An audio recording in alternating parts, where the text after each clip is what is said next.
gentlemen, welcome to Ariel Helwani's MMA Show!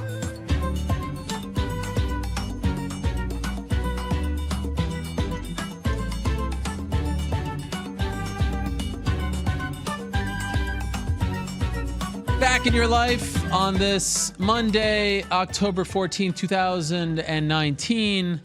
Hello again, everyone. I'm Ariel Helwani. Happy Canadian Thanksgiving to ya. Yeah, I think it's Columbus Day here and maybe some other stuff, but really most important is Canadian Thanksgiving. So if you are off in Canada, if you're off in the United States, a lot of people off today.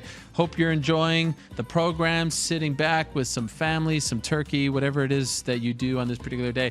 Thank you for taking some time out and joining us on this beautiful afternoon here in Bristol, Connecticut. And let me tell you, there's a lot going on in the world of MMA, and I know I say that all the time, but there was an abundance of mixed martial arts this past weekend. Holy smokes. One had its 100th event. You had Cage Wars. You had Ryzen. You had Bellator in Italy. You had the UFC in Tampa. There was just so much PFL playoffs kicking off. So much going on between essentially Thursday and Sunday. A ton of big things happened. A ton of great fights. Ton to talk about on today's show. And of course, the train doesn't stop. PFL back with the second installment of their playoffs. Later this week, you got the UFC in Boston on a special Friday show with a big fight between Chris Weidman and Dominic Reyes, potential number one contender fight at 205. So a lot to discuss. But the biggest story on this Monday afternoon, in my opinion, has to be Joanna Jedrzejczyk. There was a lot of talk about whether or not she would make weight. A lot of people saying those stories weren't true. I'm not quite sure why we had to change the facts after the fact. The fact that she made weight was a great story, was a victory for everyone involved.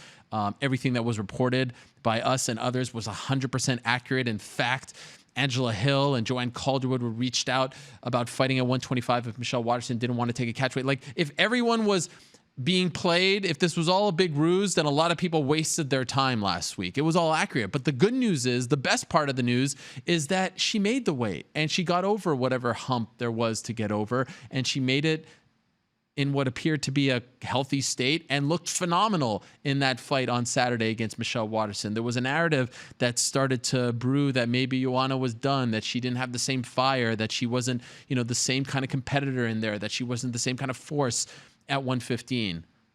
Well, as the great Roy Jones Jr. once said, y'all must have forgot, because she is still one of the very best at 115, and she may in fact be the number one contender at 115 pounds now. Could she be next for Zhang Weili?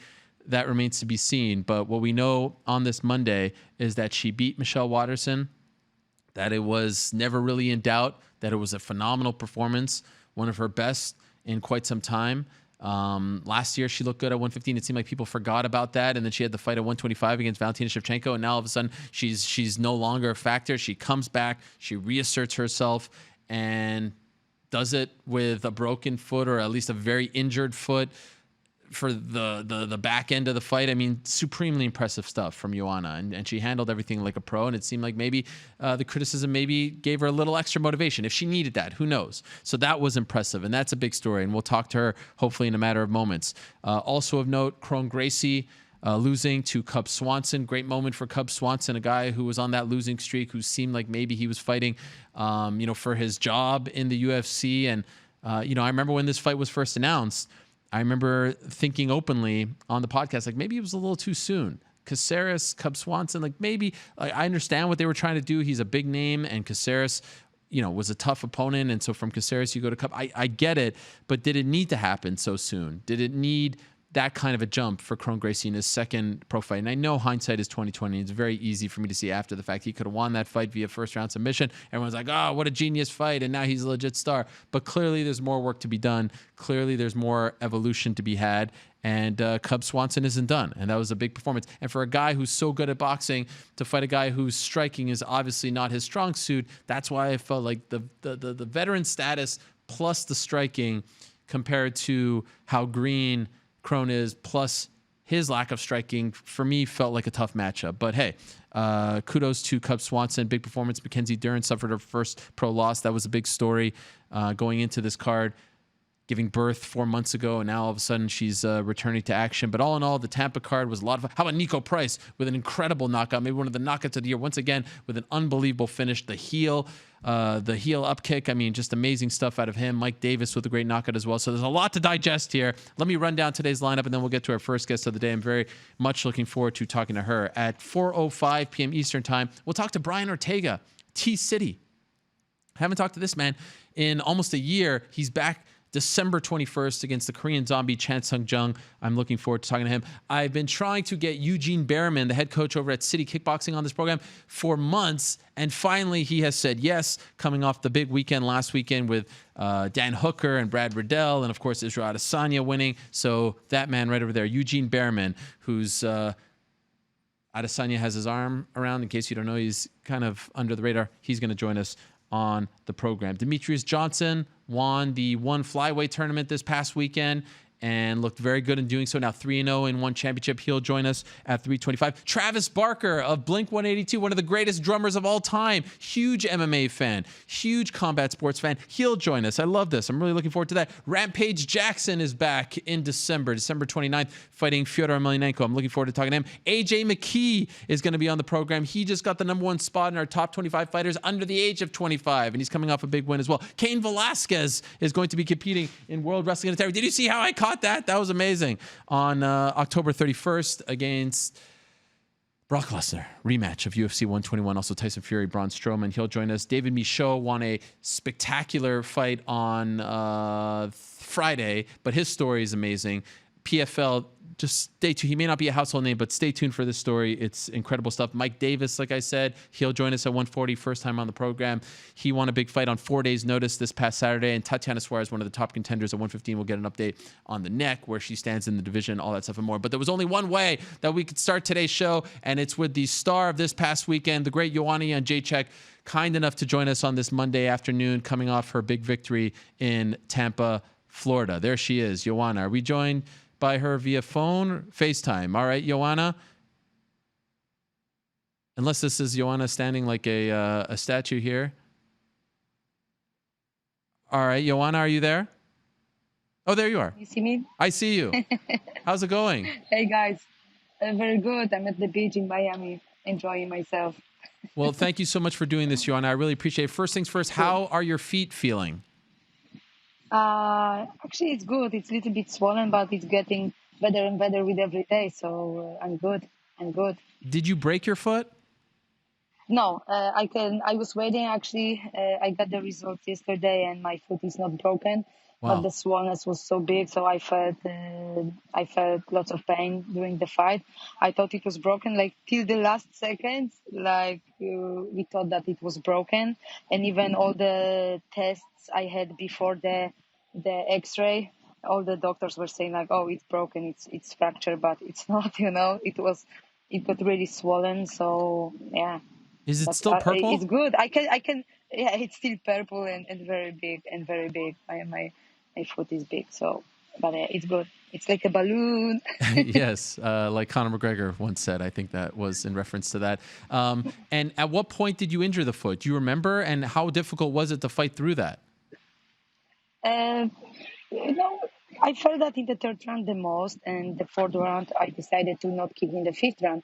But I forgot, and I'm a warrior, and I was like, hey, fuck it, if it's broken, it's broken. Like, what can be worse? Like 3, 4, 5 pieces. I didn't care that time, and I was like, if it's broken, they're gonna put it like into one piece, they're gonna put plate but it was really painful. But I'm very happy that it's only like very swollen, and I need to rest my foot. Joanna, you've been in a lot of big fights. You've had a lot of big, stages that you fought on. But because of the fact that you were coming off a loss and this was your return to strawweight, and forget about all the talk about your weight going into the fight, which we'll get to in a second, but did you feel like you had a little more pressure on your shoulders going into this fight to remind people that you're not done, that you're still a factor at 115, that you're still the queen of the strawweights? With the belt or without the belt, without having the belt physically, I carry myself as a champ, and people can doubt me or say whatever they want, but there was no pressure. I wanted to. I put on a hell of a performance for myself. My legacy is already big, and I was just happy to step to the octagon after a long break.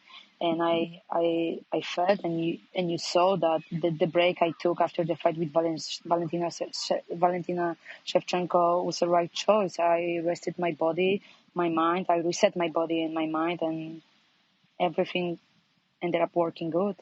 Did you think the So fight would be I that don't have to one-sided? prove. Sorry.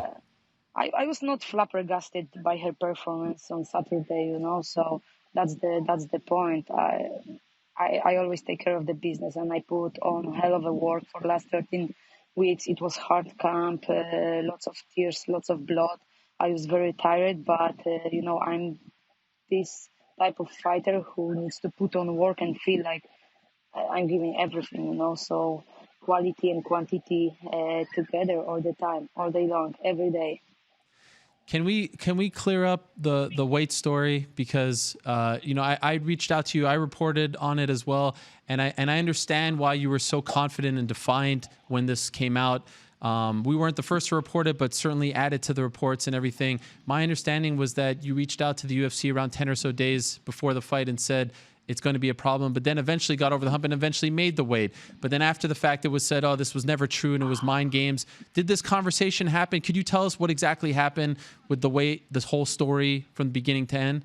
Is that possible? I'm very professional, and I always take care of my business. And I was headlining this show, and for no reason my weight went up, and I just called the UFC and told that I have a problem because I'm such a dedicated fighter, and I always put on hell of a work.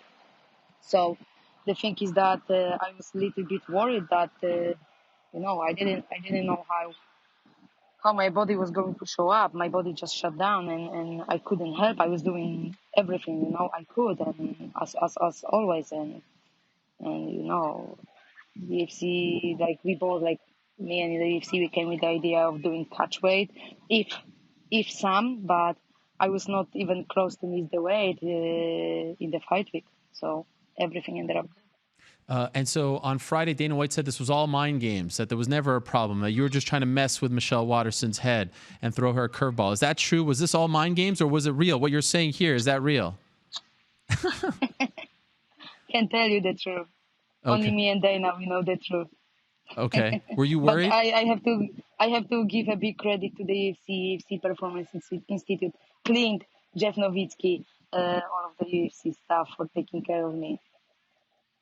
Were you worried at any point that you wouldn't be able to make it to the fight? I was not worried no, not at all.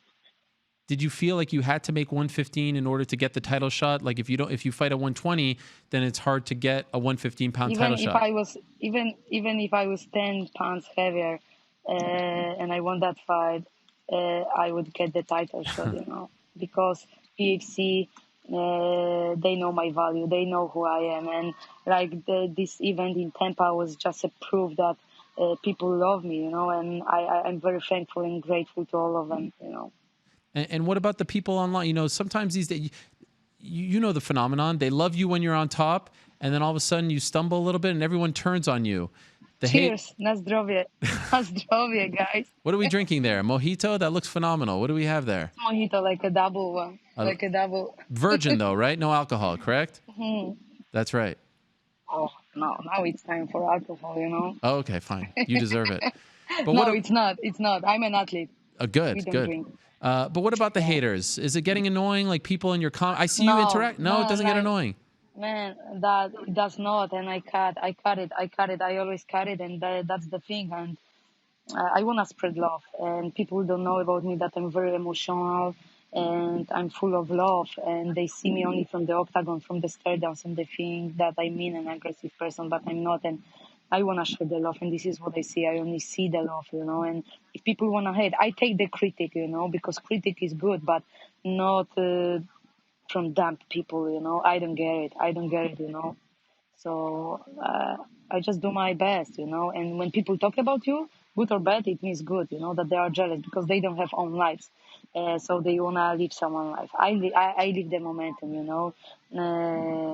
I give a lot and I get a lot, and that's the point. Nobody's Joanna Jedrzejczyk. Nobody can deal with the emotions I do, you know, and with the situations I do. We all are different, so I love all the haters. I respect them, but I do not care, you know. Like I said, I can take the critic, like the right critic, you know, but not hate, you know. I'm just not focused on it, you know.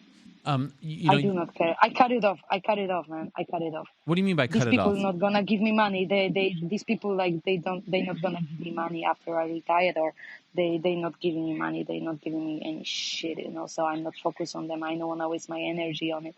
What I mean, I don't read the articles. Because like you call me, you ask me to jump on the phone, talk. But there are people who who will copy this interview, you know, who will like take a few words and make another story about, you know, what is not going to be true, and then other people read it and they believe it, and they create other stories, you know, gossip, rumors. So I do not care. I know who I am. And if you want to know who the real Joanna is, reach out to me, reach out to my team.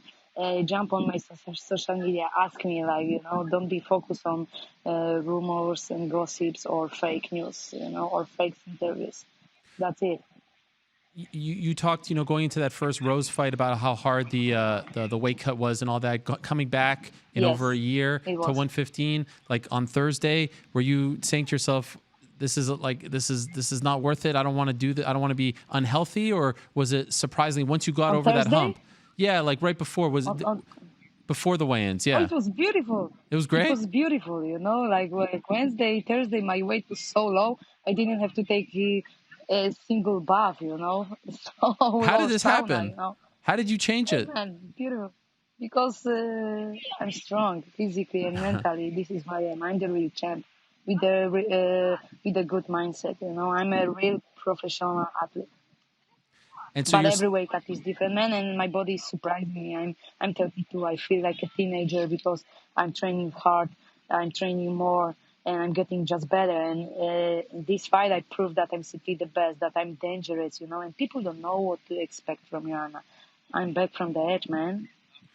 You know, you spoke to ESPN.com leading up to this fight, my colleague Mark Ramundi, about some of the changes in your life and your personal life, that you had to change a lot of things, a lot of stuff that happened in your life that you had to get over. Do you feel different now? Like, are we looking at a different Joanna now? Do you feel like your life is much better and happier? Stronger, more even confident. Man, I went through so many like difficulties in my personal life, but if your personal life isn't like good and clear, like you just cannot deal with the business, you know. You cannot be an athlete. And like stepping into the octagon, like the second fight with Rose, with Tisha, with Valentina, I thought that I was fine, you know. But honestly, I was not. I'm a warrior. I took these fights, but I was not 100%, and I just saw that after taking a break, you know. And I'm back, and I know who I am right now. And so you're sticking at 115, correct? You're staying at this weight class. Yes, sir. Like, it was beautiful. It was easy to make the weight, and it's my life goal to become the strawweight champion. You know, before the fight with Michaud Waterson, my big goal was to becoming a challenger. But now I know I will get this title shot, and I will become the champ one more time in my life. That's my really, really big goal. Were you told by the UFC you're the number one contender, you're going to fight John Whaley next? I would not sign the agreement for this fight with Michaud Waterson if I was not going to fight for the belt after the victory. Okay, so it's a done deal. There's no one else. No Rose, no Tatiana. It's done you. Done deal. No, I don't need anybody. They need me more than you think, you know. Because you're the face of the weight class. Of course I am. And people can doubt me, and they can still doubt me. They can throw stones at me. I will pick it up and cement my fundamentals, man. And are you make me stronger? Are you excited about this opportunity to fight Zhang? You never fought her before. Like, are you impressed with her? Do you like the challenges that she poses? Do you think? Impressed. She made it to the league. She's very fast. Her punches are very crispy, juicy. She's very, very fast and very dangerous. You know, she proved that in the title fight, in the fight with Jessica Andrade. You know, she's very, very dangerous. But I'm ready. You know, my last fight, like, it was dominant performance, and I'm very happy. I'm very blessed with American Top Team. My coaches, like I said, we put on hell of a work, and cannot wait. By the way, what's the Cannot wait vibe? for the title fight. What's And the then I might be. I fly home soon. I go on vacation to Bali, but I might be back to the States, to American Top Team very, very soon this year, and start training, preparing for my next fight. what's Because I the just want to be focused on getting better and better and be 100% ready, you know. And I think now they don't know what's coming. Like, the champ can't be worried, you know. And I send a strong message to all the strawweights with my last fight. when do you think it will happen? I don't know. Okay. Sooner than Too later. soon. Yes. Sooner than later. Can I ask you, Joanna, what's the vibe like at the gym with all this Jorge and Poirier and Colby stuff? Like, is it weird at the gym these days? Is there too much drama at ATT? No, we focus on ourselves. Like, Georgie is a real gangster, you know. He's a real fighter. He deserves that. I'm very happy for him. And we are not focused on dumb people, you know. Colby is something else, you know. We let him be. We let him be. Okay. And But I hope, I never wish any fighter to get, like, I wish that Usman will beat his ass. Really? Yes. I shouldn't say this because you always should support the people, and this is what I said, but hey, Colby is not a third. He's just acting weird, you know. He's an ugly guy. Never talk bad about your teammates. Doesn't matter if you like him or not. Like them or not. Has he done anything to you? No, I do not care about him. Okay. But you just don't like the way he talks about the team and the teammates. Of course, I do not like. We should respect each other, you know. The American Top Team, like, we have more and more fighters coming from all over the world. We training really hard. We support each other, and Colby should respect the rules, you know. But he's not. He's acting like he's Conor McGregor, you know, trying to show in the videos that people open the door for him, that he's driving fancy cars. Isn't true, guys. Isn't true. He's a hard worker. He's the champ. But, you know, no. I don't get it. I don't buy it. By the way, you know how I knew that Joanna was back? When you did the face-off and you went down and you did, like, the thing in her face like this. That's how I knew you were back. It's been a while. You wouldn't get it. You wouldn't get it, man. What do you mean? Yeah. Was it good? It was amazing. It it was great. It was like the old Joanna. That's good. Thank you so much. Yes. That's cool. I'm back, man. I'm back. Finally, I'm back. It's You know, great. Well, we're happy the that you're patches, back. like, you know, happy to perform for you guys. You're in It good was amazing spirits. to fight in Tampa, you know. Yes. I am. Every single day. Feeling great. Okay. And could I ask you, Joanna, how's your friend doing back in Poland, the boy who's battling, I think, leukemia? That we talked about him. Yeah, How's he he's doing? good. And you know what? There is our other boy, and I got the messages from these boys, from parents, that, hey, the doctors let us go home, watch the fight, you know. And this is what's amazing. But I need to tell you that my best friend, who I know since we were 6 years old, is here. She has a cancer as well, and she's a big support to me, and I want a big support to her, you know. I want to help her as much, and we all are struggling, you know. We all having problems, you know. We are going through, like, divorces, difficult relationships, and all the other stuff, and, you know, we think that this is not our life, but when it hit us from the back, and that's the point. I want to be with these people because they make me stronger, you know. I know who I am because of them, and I'm very happy. Pavel is doing good, Yannick is doing good, Carolina is doing good, all the people are doing good, and I want to support them, you know. I had to be focused on myself for the last 13 weeks, but now I will help them as much as I can. So I will visit these kids. Love you guys. I love helping Foundation Cancer Fighters in Poland. Yes. You do great work for them. And Thank you for asking, man. You are amazing. Of course. You're amazing, you know. And I wish them the best, and you're doing amazing work. And that's I want to mention that because I think you get unfair criticism sometimes online. You do a lot of great work for that Cancer Fighters Foundation in Poland. Man. I don't care. You don't care, but I care. Okay, it bothers me. All right, it bothers me. So much. You're a great person. So okay, congratulations. I appreciate you. Congratulations, Joanna. Yeah. I hope you feel better. I hope your foot Great feels to better. talk to you. And welcome back. I just want to say, yeah, I'm back definitely, and I'm happy with my workout song.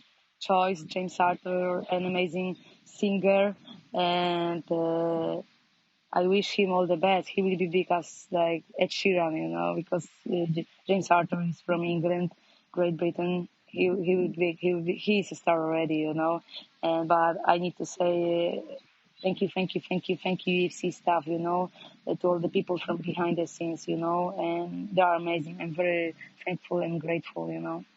American top team, my physiotherapist, Balenji groups who I signed with Jennifer Goldstein. She's amazing, and that's what's up, man. I have new PR and sponsorship management in Poland as well, strategizer Dominiko Żelańczyk, and I cannot wait to put on hell of a work with all of them, Balenji Group, strategizer, ATT, and that's great. Big thanks to the number. The Queen is back. Bow down to the Queen. Yes. Joanna Jedrzejczyk. Bow down. Thank you, guys. Thank you. Take Enjoy care. the Have a beach. good day. We'll talk to you soon. There she is, Joanna Jedrzejczyk, the former strawweight champion. She is back. She's in beautiful Miami Beach and loving life. What a performance on Saturday. So there you go. A little bit of a wink. Still stand by it all. Got over the hump. Ended up making the weight with flying colors. And she's now, once again, a player at 115. Last week at the top of the show, I asked Corporate Jake to do a poll, and she'll say that she already agreed to it, and it's all done. But let's ask the people on this Monday afternoon. Let's put up a poll on my Twitter page right here and now. Who should Zhang Weili defend her title, her strawweight title, against first? She has yet to defend the title. She's coming over to the United States. In fact, I think she's coming over today to do a bit of a media tour. And she's going to New York and then Boston. And I heard she's going to be meeting up with Tom Brady and the New England Patriots. She's a big fan, of course, of the Patriots and Tom Brady in particular. And so they're having this big, media tour going up, with the Boston card this weekend and all this stuff. Anyway, she has yet to defend the title. We don't know who it is officially. Joanna says it's her. Who should she defend her title against first? Joanna Jedrzejczyk, Tatiana Suarez, Rose Namajunas, Jessica Andrade. Those are the four candidates, if you will. We'll put it up on the page, and then at the end of the day, we shall update the results. Last week, it was a lot of fun when we asked about who's the fighter of the year as of right now, and then, of course, the coach of the year, which ruffled all kinds of feathers, but I still stand by our choices. So in a matter of seconds, we're going to be joined by one of the members of that group. We just spoke to Joanna. A lot of you have been asking about Tatiana Suarez. What's her status? Coming off a very big and impressive win in Chicago. Let's talk to Tatiana Suarez right here and now, who joins us via the magic of FaceTime. Tatiana, how are you? There she is. Hi. Everything good? Yep. It's good to talk to you, Tatiana. Let me just address the elephant in the room. Tatiana, I feel like you don't like me anymore. I feel like we're in a fight. Is this true, Tatiana? Are we beefing these days? No. Come on, be honest. Let's clear it up. No. What do you mean, no? Not true? Is this just me being neurotic? Yep. Okay. Can I tell you why I feel this way? Sure. I feel like you thought I didn't give you credit after the win in June over Nina Ansaroff and why do I feel this way? Because I think some people tweeted that and you liked the tweets and I was like, oh, maybe Tatiana's mad or misunderstood what I was saying because I said the big winner of the fight was Michelle Waterson because I thought that they were going to put her in that fight, potential title fight or number one contender fight, which they ended up doing. And I thought that you felt like I was not giving you your props, your credit, whatever. So I just wanted to say if you felt that way, I wanted to clear it up. That's all. Oh, I don't even think I watched that interview. Okay. No, I think it was on Twitter. But anyway, Now I've said too much. It's good to see you again. What did you think of the fight on Saturday? Did you watch it? I did. I thought it was a great fight. Were you surprised that Joanna looked that good? No. I thought she did exactly what I thought. That's exactly what I thought she was going to do, but I don't really like to pick fights and stuff like that, or I don't like to pick sides because I just don't like to. So I just don't ever say anything, but that's kind of what I thought. Okay. Because you're very active on social media. I love it. Like you're all in the comments, interacting with people, but you don't make the actual official prediction. No, the only time I ever do is if I know the person and we're really good friends or something like that, and I believe in them, then I'll say something. Okay. We just spoke to her moments ago, and she said she would have never agreed to that fight if she didn't get the promise that a win would get her a title shot. And so she thinks she's, fighting for the belt next. Do you think that is warranted? Do you think she should fight for the belt next? Yeah, why not? I mean, I think I think it's kind of a good fight for her because it was a number 7 ranked opponent, and now she gets the title shot. So yeah, I think she gets the title shot now because she's up there in the rankings and she got a win. Okay, so now let's talk about you and where you fit in all this. After the fight against Nina back in June, you mentioned that you were battling a hurt neck, an injured neck. How is the neck feeling? It's getting better. I still can't go live yet, so that's kind of why everybody's like, well, why aren't you calling out for a title shot and this and that? And I just feel like I don't really. I mean, I can't fight, so why do that? It's no point. So so yeah, I'm just getting better in the meantime, and I'll be back, and I can't wait for that. But right now, I just got to be patient and be smart about my recovery because the last thing I want to do, they asked me to fight 2 times since my last fight, and then I told them I couldn't. I'm not even going live or anything like that. All I'm doing is drilling, and and I told them, when I'm ready, I'll come back. But the last thing I want to do is start a fight camp and then have all these nerve problems and stuff like that, and then can't fight, So my coaches wanted me to pull out my last fight, but I didn't because I hadn't fought in so long. So I just thought it would be a great idea to fight, which was a bad idea. And what exactly could you tell us, medically, what exactly is the issue that you're dealing with right now? So because I've always had disc issues, so my discs are inflamed and they're pushing into my left nerve, making my left side atrophy and not allowing my left side to work, my left arm. Wow. And you were feeling that in the fight itself, right? Was it very Yeah, painful? my Was left it very side was my left side was numb and my Wow. left arm was numb. How did that happen initially? 2 weeks before the fight, I was sparring and I shot to the wall, and I shot on somebody, but my head hit the wall, and it just messed up my neck completely. And it kind of sucked, because I had gone from the time I fought Carla to 2 weeks before my fight without any injuries, and that's unheard of for me. So it was pretty disappointing to an injury that close to my fight. Yeah. And how close were you to actually pulling out of that fight?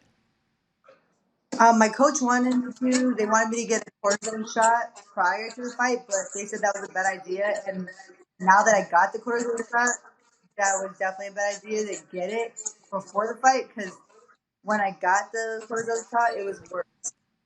Okay. And is surgery being discussed? They said if it's not cleared, my nerve isn't cleared, then yeah, I'll have to. Wow. And so because we've used cortisone shot and we've done stem cells, but if those things don't work, then I have to have a surgery. Okay. Let me ask Corporate Jake, do we need to reconnect? We're hearing a bit of an echo when you speak. Should we reconnect with Tatiana? Do you hear that too, Tatiana, or is it just me? Yeah. No, I hear it. Okay. Corporate Jake, should we Okay, we're going to reconnect with you. We're going to call you right back in a matter of seconds here, Tatiana, so that we don't hear that because I know that can be frustrating. So an update there on her neck. Some stats on Miss Suarez: 8-0, 5-0 in the UFC. She, of course, is coming off a win over Nina Ansaroff at UFC 238 back in June. She's the number 3 ranked strawweight contender according to the highly respected UFC rankings. One of 4 fighters in the women's division to start her UFC career 5-0 or better. Rose Namajunas. Ronda Rousey, Joanna Jedrzejczyk, and Chris Cyborg are the other 3. So obviously pretty damn good company there. 22 takedowns landed, 5th most among women in the UFC. 65.8% significant strike accuracy, highest among women's fighters and 2nd highest overall behind the great Alistair Overeem. And so you see, that's why people are so high on her right now. But unfortunately, the neck injury or the neck issues continue to be a problem for her. And it seems, I was just about to ask her, about a timetable. And then if you have to have surgery, that obviously delays things even more. It doesn't sound like she has, much of a complaint if Joanna does get that title shot. Andrade seems like a bit of a long shot just because she didn't defend the title once successfully. But there is still the Rose Namajunas factor out there, who looked very good in that fight against Jessica Andrade. And I'm trying to get in touch with her. She was in Tampa with JJ Aldrich, who Pat Barry, her fiance, corners and helps train. Trying to get in touch with her. Hopefully sooner rather than later, we will get in touch with Rose and get an update on her. Last week, we found out that she was inducted into the Lithuanian American Hall of Fame. So great honor there for Rose Namajunas, but perhaps it does seem like all signs point to Joanna being next, and hard to argue that she is, in fact, the most famous strawweight right now in the world. Let's try to reconnect now with Tatiana Suarez. Tatiana now being joined by a friend. Who's that? That's Strudel. Oh, what kind of dog is that? He's a golden doodle. Golden doodle. I have a Bernedoodle. Really? Yes. Oh, we're doodle pals. We are. See, we have a lot. We have a lot more in common than you think, Tatiana. We shouldn't be beefing. We're not beefing. So I wanted to get back to the neck.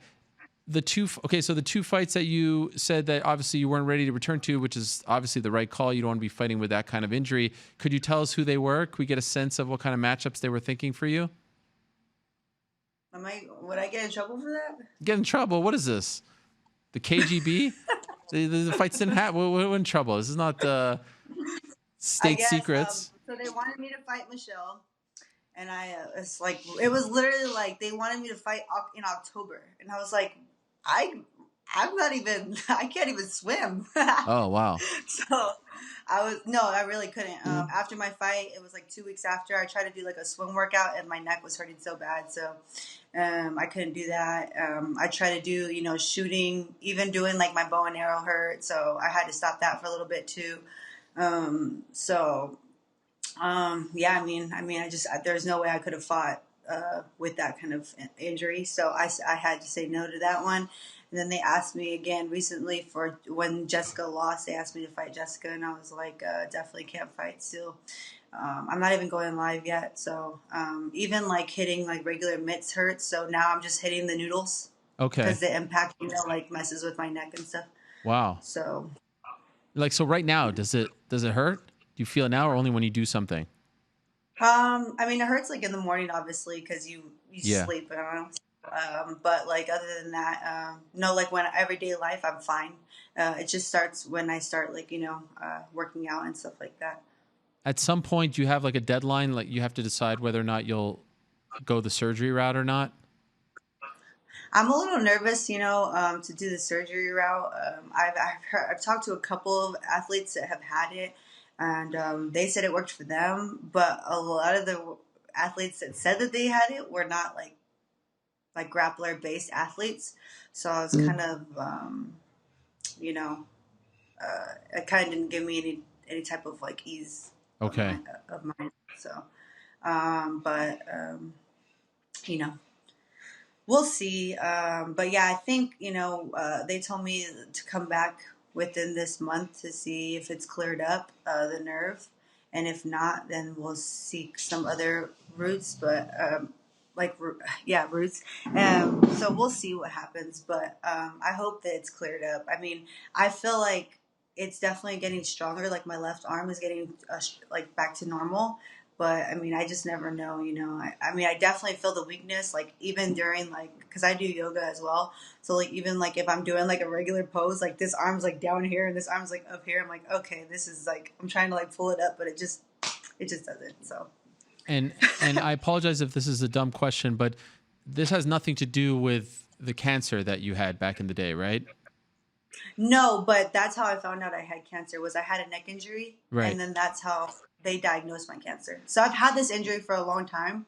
It just hasn't been re-aggravated this badly in a long time. I've always it always aches. If I wrestle too much, it starts to ache. But it's never been back in the day. It was nerves, and then I gave it 2 years off, and then I came back and I was gonna wrestle again. I started doing MMA, and now I'm here. And that's kind of where I'm at now. This is kind of similar to what happened then. but I wasn't in a rush to get back then, you know, so that's why it kind of took so long. Like, it took 2 years to get better. It's like I gave it plenty of time, but I'm just hoping it does not take 2 years to come back. So.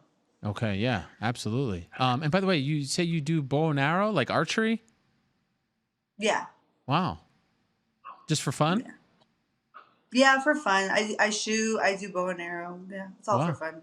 Where do you do it? It's good for your mind.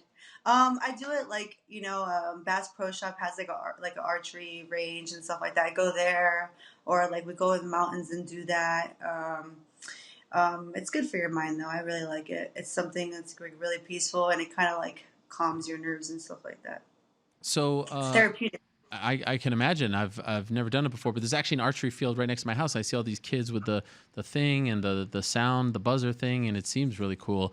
If not a little medieval. In Canada? Where do you live? What's that? Where do you live?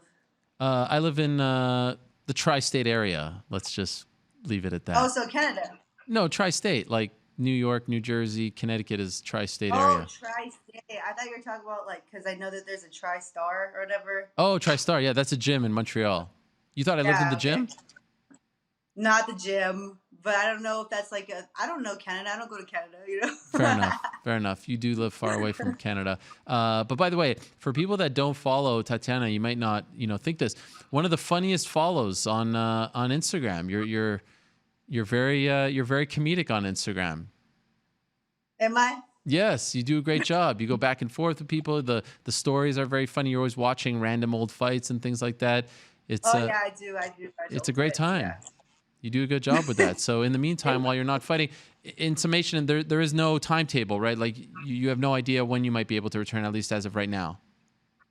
No, but I'm hoping like early next year. Okay, that's the hope. That's like, yeah. First quarter of 2020. Praying. Yes, I'm hoping, but you never know. You getting restless? It's going slow. It's going slower than I thought. Like I literally told the UFC, because like I had asked them, like they asked me to fight about Waterson, and I was like, maybe I'll fight her in like I think I said like December. I was like, yeah, I'll fight her, but maybe like in December or no. I said October because I didn't know like how bad my neck injury was and how long it would take. Like, you know what I mean? I just didn't know, because it's hard to gauge when you're in camp. Like, you're not giving it a rest. So of course it's going to hurt really bad. Right. And I didn't give it any rest once I heard it, obviously.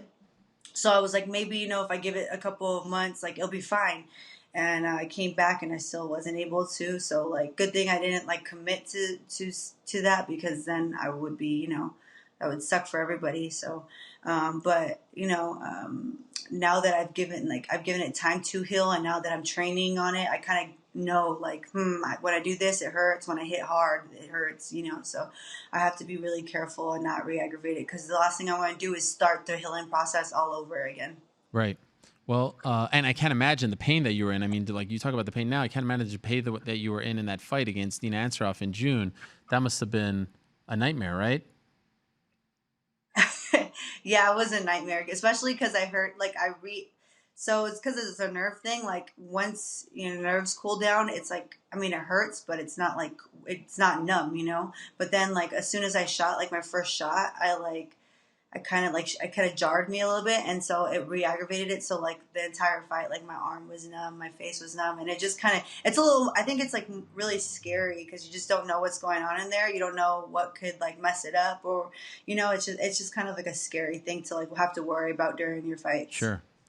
Well, I wish you the it's best. It's not like an arm, or it's not like a hand where you're like, oh, I can put a brace on it and it'll be fine after the fight, so. I hear you. I've never experienced that myself, but I certainly understand what you're talking about. I wish you the best. I hope you get well soon. Thank you very much for the Thank update. You. And it's good to have you back. And I'm happy that we settled our differences here this afternoon. We never had differences. I know. That's why I'm happy. It's over. All right, cool. All right. Thank you, Tatiana. There she is. Right. Tatiana Suarez, still top contender in the 115-pound division.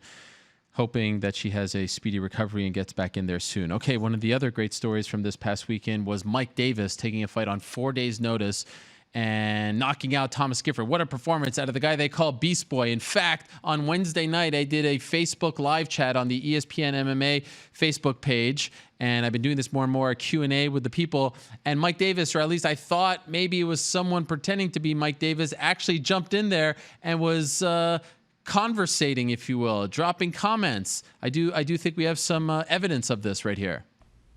Why do people keep asking me my thoughts on Mike Davis versus Thomas Gifford? Solid fight. Solid fight. I mean, the guy's taking on 5 days' notice, so a lot of Mike Davis. Is this the actual Mike Davis asking me to come on the show, the guy who's fighting on Saturday? If so, good luck to you. There was a back end to that. He was blowing me up, and I do believe I said, if you win, you'll be on the show. And he won, and here he is, Mike Davis, joining us via the magic of Skype. There's his tweet. There he is. And there he is, Mike Davis. There we go. How are you, sir? Congratulations. I am great. How are you? Was that in fact you? Were you the guy in the comment section? Yeah, that was me. And my coach was next to me too. And I was just commenting on my phone. Man, that was on Wednesday. You're taking this fight on like 4 days' notice, so like you probably had to cut a little bit of weight. What were you doing on my stupid Facebook chat? That was when I first got to the hotel. So I was kind of just chilling out for a second, taking it all in and relaxing. And I saw you were on, so I clicked on the ESPN live that you had going on, and I was just checking it out. Man. And I saw people were mentioning my name, so I was like, yeah, I would love to get on that show. I see you doing everybody's, like, let me get on here. Okay, and here you are. So let's talk about you getting this call, because you ended up replacing Brock Weaver in this fight. My understanding is you got the call on Monday, and that was your birthday, correct? Yes, Monday was my birthday. So what happened? Are you out celebrating your birthday, and someone calls you and says, do you want to fight in 4 days? Yeah. So that whole weekend was just food binging with my family and a couple of my friends, my manager. I was on a nonstop food binge. And I got this call, and I was like, "Oh, dang!" I was glad I was at 55, though. Wait, so how much did you weigh when you got the call? About 173. 173. And was that That's 55? That's not bad. That's heavy. That's really heavy for me. Okay, well, what are you usually at? 165, 168. Okay, so you're eating a lot of food, cakes and whatnot. Oh yeah. And did you think twice, or you said, "No way, I got to take this fight"? I thought about it. I immediately thought about how my cardio would feel. And I let Pete talk to Abe about it for a little bit. And then Abe called me, and he was like, "Mike, I think you can do this. How do you feel? Do you want to do it?" And I said, "Yeah, I mean, I feel good enough." I was getting ready for Copenhagen 2 weeks prior, and I felt great, so I took it. And I understand you had to pull out of that because of a staph infection, right? Correct. How's the staph feeling now? It's gone. Okay. How bad was it? Closed, healed, good. Was it bad? It was bad. Where was it? Attacking the whole right side of my body. Oh. I lost function of my right arm. I had to go to the emergency room. I was cut open, given antibiotics. I was on them for 3.5 weeks. Oh. Yeah. Did you have to stay at the hospital?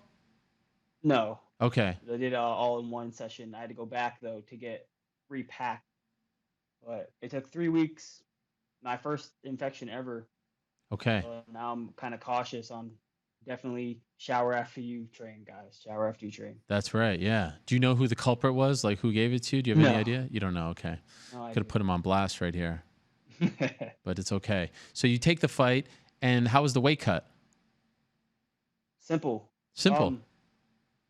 Sometimes I panic going to 155 because I know that it's so easy that I don't really give it the attention it deserves. So I'll start too late, or I won't even try to cut properly. This one, I was like, hey, it's 4 days notice. I need to get back into that win column. I took it seriously, and I was first day, Tuesday, I cut 9 pounds. Bam, done. Damn. Went to bed, woke up the next day at 161 and kept going from there. Wow. And then you said that one of the concerns was your cardio. Obviously, you won the fight. It went a little, it went almost the distance. You got him in the third round. How was the cardio, though? The cardio was good. No problems. Good. I felt like a little blockage in the second round, but only the second round. And after the second round was over, I felt back to normal. Now, do you feel like you're not getting the credit that you deserve for this feat and the victory, and the finish in particular was beautiful because the referee is getting a lot of, blame for letting it go a little long. His corner is getting blamed for letting him go out into the third round. Do you feel like people are focusing too much on that and not on what you did, taking the fight on short notice, looking the way in which you did, the finish itself? What do you think? I do think that it is controversial what's going on right now. That whole situation in the first round, he was rocked. He was rocked bad against the cage to the point where I grabbed him by the head and just pulled him down to the ground. There was no resistance at all. So I just tried to get on top and throw a couple punches just to finish it there. But I guess the ref didn't think that was enough and let it keep going. Second round, I just kept pushing the pace a little bit, trying to wear him out so he'd get tired and just fall, but he didn't. That Thomas is tough. So the third round, I was in my head, I was like, this kid is taking a beating, so I'm gonna pull back a little bit. I stopped flurrying and started throwing a hard jab, just over and over, hard jab, move, hard jab. Still kept fighting, so I started to put a little power behind him, and one of them knocked him down. What's up with this ref though? Like, what are you thinking in this fight? Like, what do I have to do to finish this guy? Come on. Yeah, that I 100% exactly what I was thinking. Like, it was unnecessary, right? All that damage. Nobody needs to take that much damage in this fight because it affects your longevity. No, you don't have too many years to do this in the first place. So Right. stay young, stay healthy. I'm not here to hurt anybody. I'm literally here to have fun. I love fighting. It's just something I found I was good at. Is it uncomfortable for you? Like, are you even thinking of this? Are you thinking those thoughts in the midst of the fight, or are you just so focused on just finishing the guy and getting it over with? In the second round, I was focused on finishing him. In the third round, I was like, all right, I'm just gonna stick and move and take the decision. And I just kept doing that. I was just like, I just hit him, and you can tell that he was breaking from the punches, and he fell. I did not expect him to fall. I thought I was gonna win by decision. Oh, really? Wow. I mean, that finishing sequence right there, the combo was phenomenal. That was like like a sniper. So 1-2. Yeah, But perfect. I threw it hard. It was a 1-2. Yeah. And so that must have felt great. And for you, coming off a loss, I remember when you went into the Contender Series, there was a lot of hype. I mean, Abe was telling me you're the next John Jones. He's never seen a phenom like you before. You got matched up with a really tough guy in Sadiq Youssef. Do you feel like you haven't quite, shown us what you have, or maybe this is the beginning of that? This is the first time we've seen the true Beast Boy in there. Was this the beginning of this? First time that you've seen what I'm capable of doing. That fight actually reminded me of the Sadiq fight, just on the opposite end. I was the aggressor. Same thing. I took a lot away from that Sadiq fight, and I'm putting it all into my game today. And I honestly feel like a new fighter. Wow. Amazingly, on 4 days' notice with all that weight to cut. It's a crazy Wasn't that thing. bad. Yeah. Wasn't that? It really wasn't. And so what's better for you, 155 or 145? If it's short notice, 155. Sure. If I can have 3 weeks, I'll do 45. Okay. And because I don't hit much higher than 65, it's a 20-pound cut, and I can do it in about 3 or 4 days. Okay. And I heard the crazy story about you and your friends. Like you kind of grew up in a tough neighborhood, and you and your friends had a plan where you guys were going to go check out this MMA gym, but everyone bailed at the last minute, and you're the only one that went to actually go train at the gym. They all got in trouble. What happened? What happened on this night that really kind of changed your life forever? That story. That's my change. That's my life story. Okay. There was a night where me and this small group of people that I hung out with, the only group in school that wouldn't pick on me or be mean to me, we were supposed to go check out a gym in the neighboring city, and they decided to do salvia, which is like a synthetic marijuana, and they got high and stayed home and drank. That night, I went to the gym. I didn't like to smoke or drink, so I went to the gym. I fell in love with what I was doing. They ended up getting involved in armed robbery and holding someone hostage, going to jail, some of which who just now got out after this was 10 years ago. So, and I know for a fact that if I would have stayed home and hung out with them, that I would have most likely been involved in some way in that. I would have driven a car, I would have been nearby, and it would have ruined my life. So Wow. MMA is the one thing here that took me out of that side of my life and put me on the right track. And now I'm doing so well that I can help my family, what I have left, and it's just super important to me. This is MMA is my life now. That's incredible. Do you still keep in contact with those guys? One of One. them. Okay. Do you think the rest know what you've become, that you're fighting in the UFC? They do. They're out. They see me. They've messaged me, but due to the fact of the things I've heard in the court situations and things that were passed around, there's only one person that I believe was honest and true to God as a friend and even to them in that situation. So his name's Jordan, and I still talk to him. He still comes and visits me, actually. He Wow. got out early, like 3 years. Everyone else did about 8. And you had to help raise your siblings, right? Your father passed away when you were young. Yes. How did he pass It away? was just my mom and me for a while, and then my little brother came along, and then his father vanished. So it was just me and Chance with my mom. So we would always have babysitters. I was a bad kid myself. I'm hyperactive. I still have ADHD. I just learned to control it. But I'm all over the place, and then he's all over the place. So we were just trying to figure out what to do. And my mom had to work like 3 jobs just so we could afford to do something, even go to school, even wearing the same clothes. It's not a big deal, but I wanted to do something for my mom. She does so much for us. I need to give back. How did your father pass away? He was sticking up for someone at a bar, and he's beat up this group of this uh, kids, I guess, not kids, but adults. And they left, but they came back with knives and stabbed him to death and left him in the street to die. Oh, I'm so sorry. How old were you when that happened? I was about 2.5. Okay. So I'm assuming you don't have many memories of him. Only one or two, Okay. but they're faint. And now you've been able to turn. And this was in New York, correct? Yes, Upstate New York. upstate. I'm from Catskill. Okay, yeah. And now, of course, you're living and training in Florida, correct? Yes, I live in Fort Lauderdale, down train at Coconut Creek at the moment. Right. Well, it's an amazing story, my man, and I'm really happy for your success, and I'm happy that you joined the live chat last week and got on the radar, and that you got this opportunity on your birthday, no less. I'm wishing you the best. I know there's a lot of people who are rooting for you, and that you're an inspiration to a lot of people. And it didn't start off the way you wanted to on that Contender Series fight against Yusuf, but you seem to be on the right track now, and I'm looking forward to seeing what you're doing or what you will do in the UFC from here on out. I'm ready to show the world what I have been training to do. I took in my father's life, so I feel like I'm living for two people, and I want to be able to achieve enough that two people can be satisfied from it. So, with that, this is just the beginning, everyone. I'm here to stay. I'm not going anywhere. And I'll climb that ladder until I have gold around my waist. Well done, Mike Davis, Beast Boy. Congratulations on the fight, my man. Happy birthday to you, and again, looking forward to what's thank you. next. It's been a pleasure. Yes, our pleasure.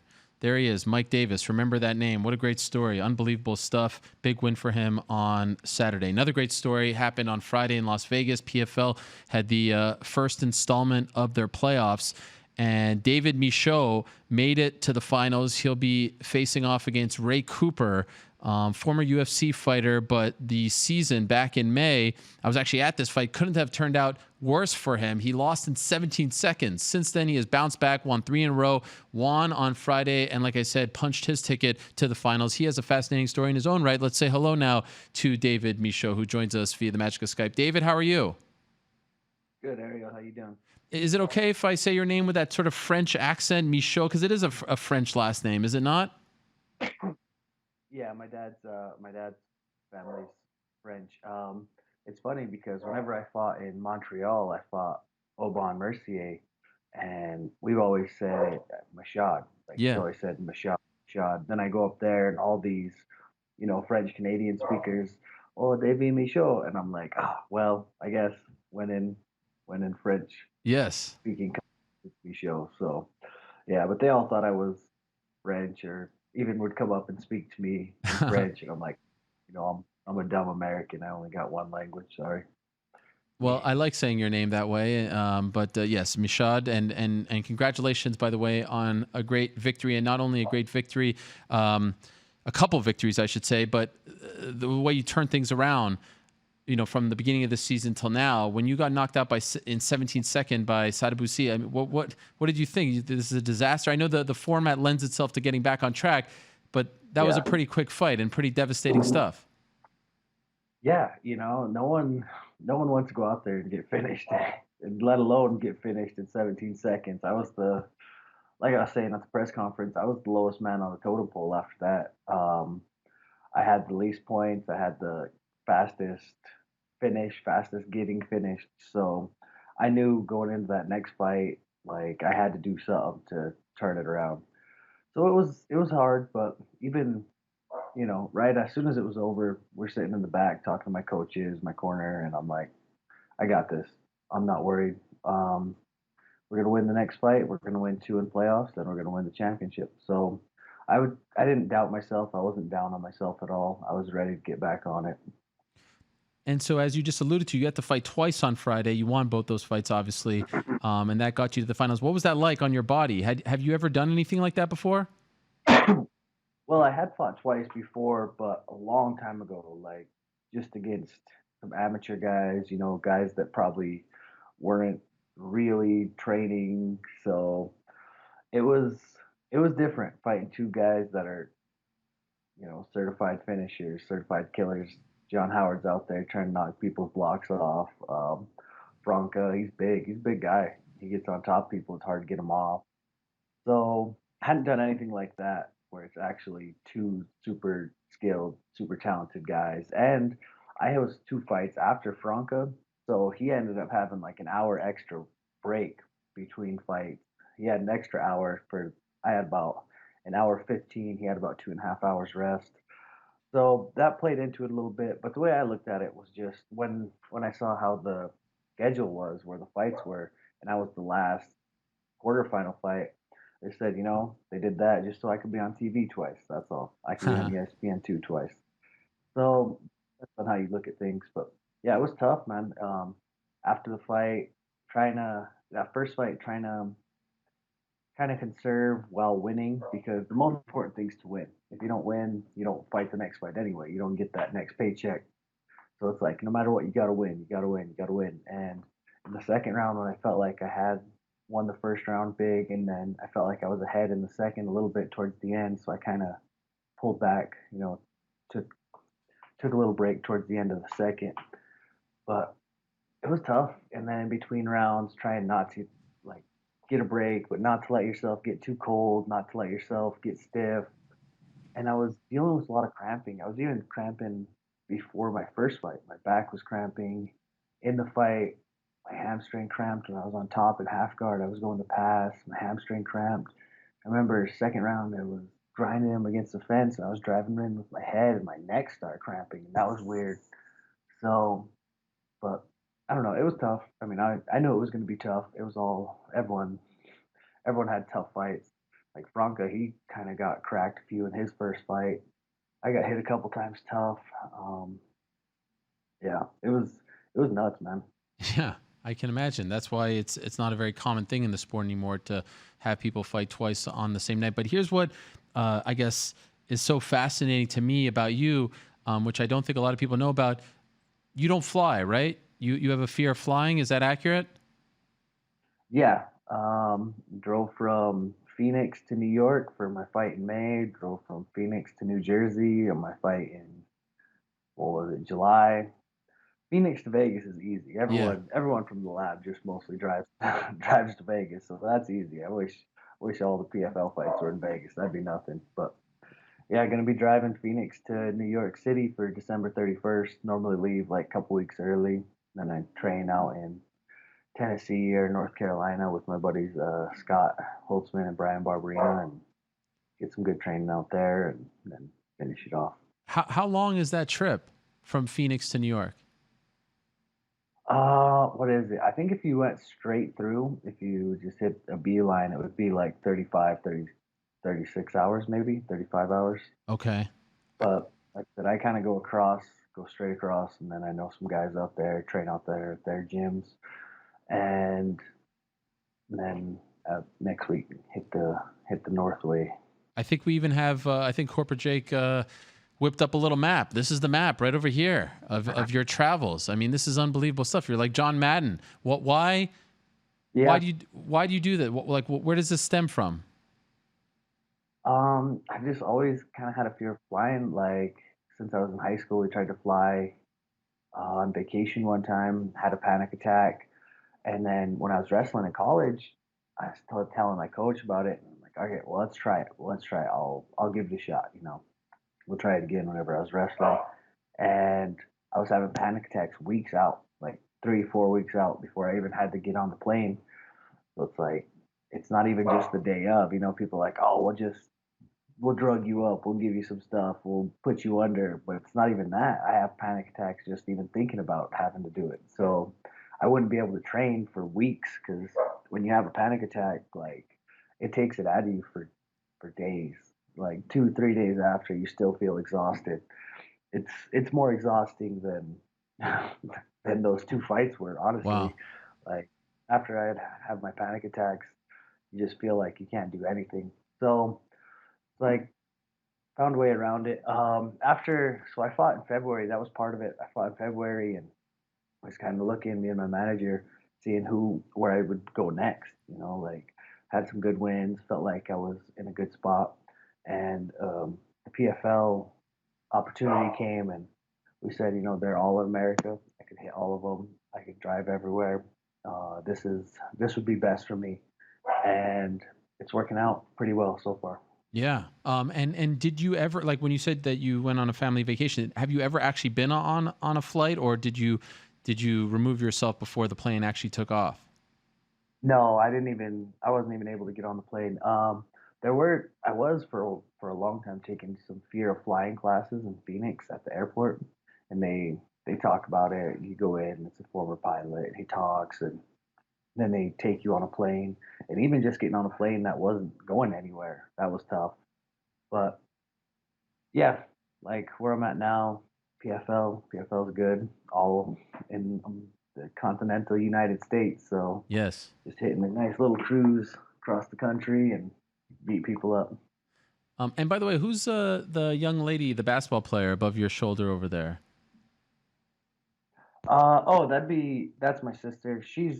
That's an older photo. She's in the National Guard right now. She doesn't look like that. She's pretty pregnant right now too. She's a big Oh, girl now. okay. But yeah, that's my sister. I got my younger sister. She's in the National Guard.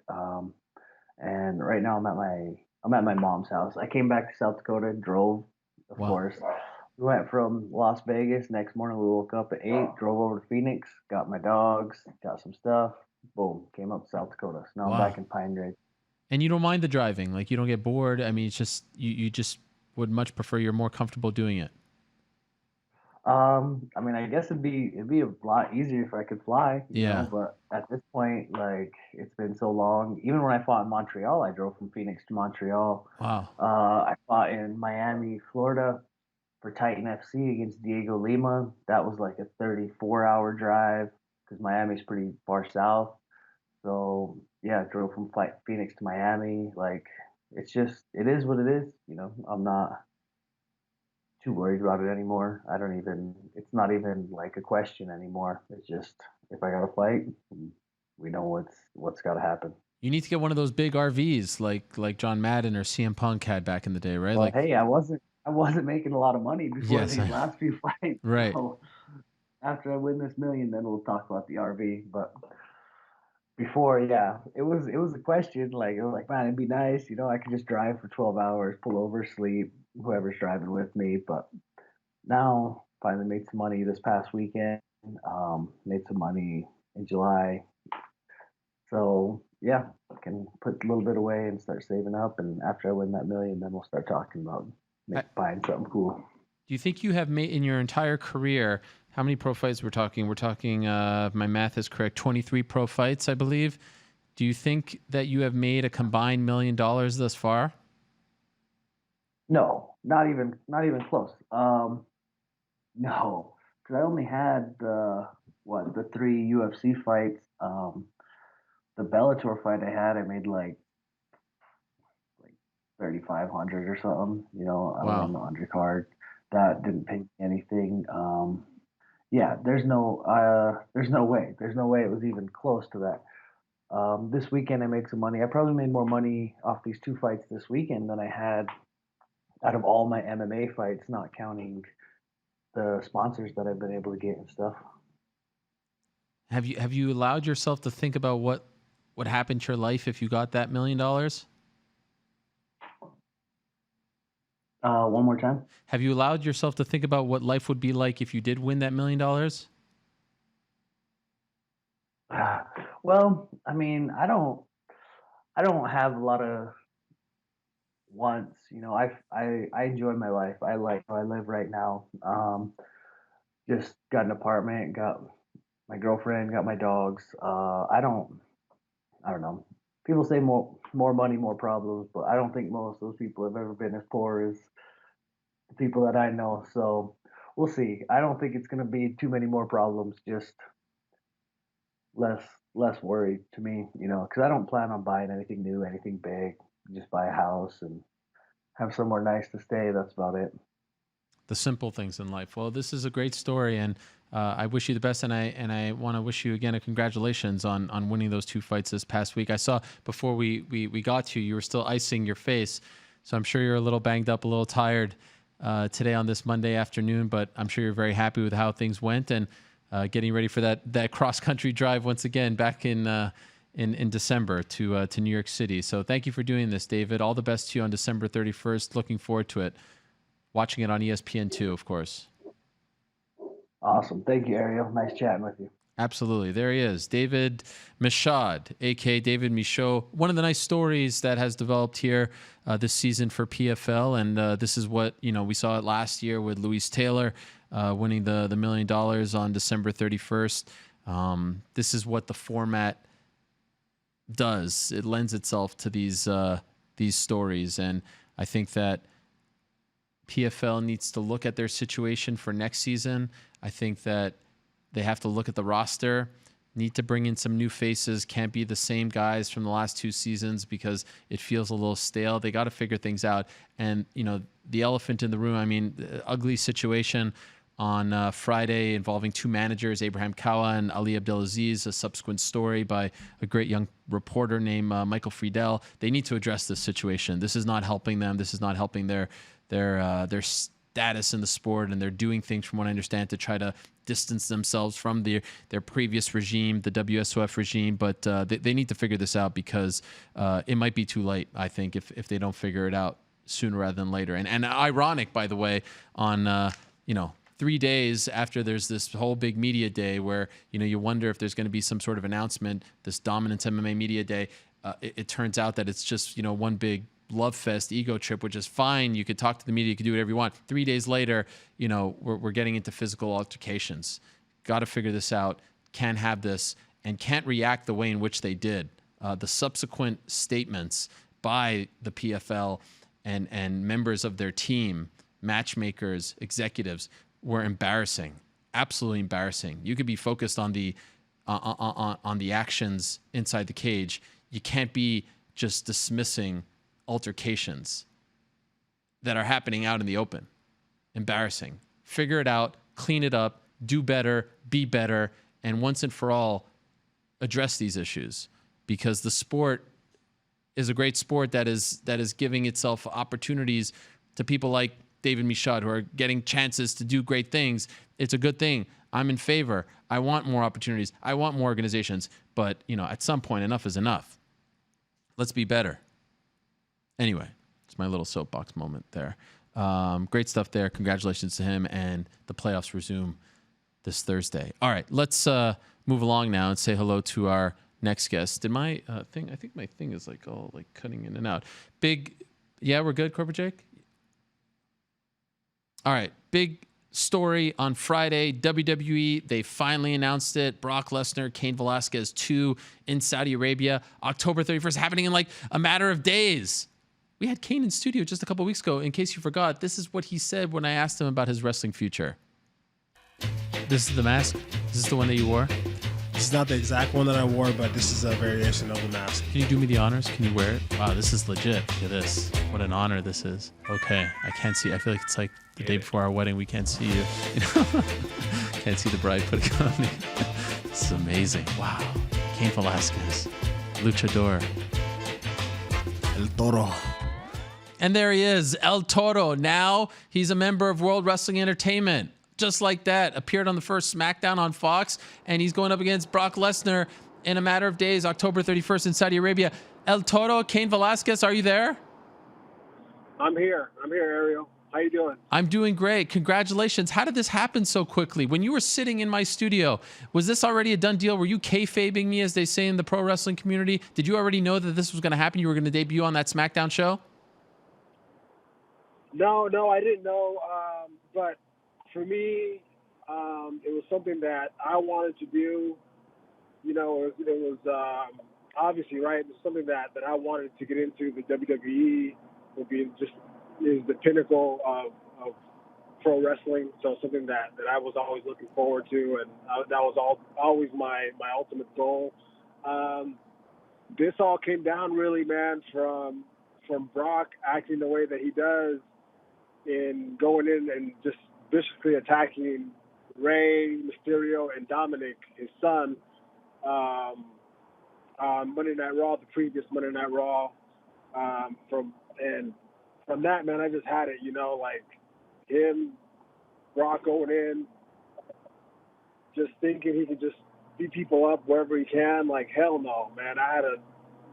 This is a match that I wanted. I cannot wait to get my hands on him. For all that he's done, man. But yeah. Cain Velasquez kayfabing me right now. This is amazing stuff. Now let me ask you, Cain. Let me ask you, how did the negotiations go? Was this a quick thing? They reached out to you, because sometimes these things are long and drawn out, and we know that you had a deal with AAA. How were they from your perspective? Oh, great. It was great. Yeah, you know, just we did the negotiation. You know, it was took about a couple of days, you know, like probably less than a week. We got all ironed out, and yeah, you know, here we are. I'm excited and just can't wait for this opportunity to have this rematch again with Brock Lesnar. This is, for me, it's a dream match, so I cannot wait to get in there and, you know, do what I did in the first match. And so to be clear, you have signed a multi-year deal with WWE. It's an exclusive deal, right? You're only competing for them. Yes, I'm only competing in the WWE. I'm part of the WWE universe, and again, this for me is something that's been, you know, a lifelong dream of mine. So I'm happy and just excited to do this. Yeah. Now, what happened with AAA? With AAA, so I'm still gonna be able to compete in one of their shows. Oh. So that is awesome. You know, that WWE just gave me the green light to go ahead and to compete in one of their shows of AAA's choosing. So yeah, you know, like they know I have one more obligation with AAA, and they gave me the green light on that. So it's just, to me, it's a great opportunity, you know, to come in and be a part of the WWE roster.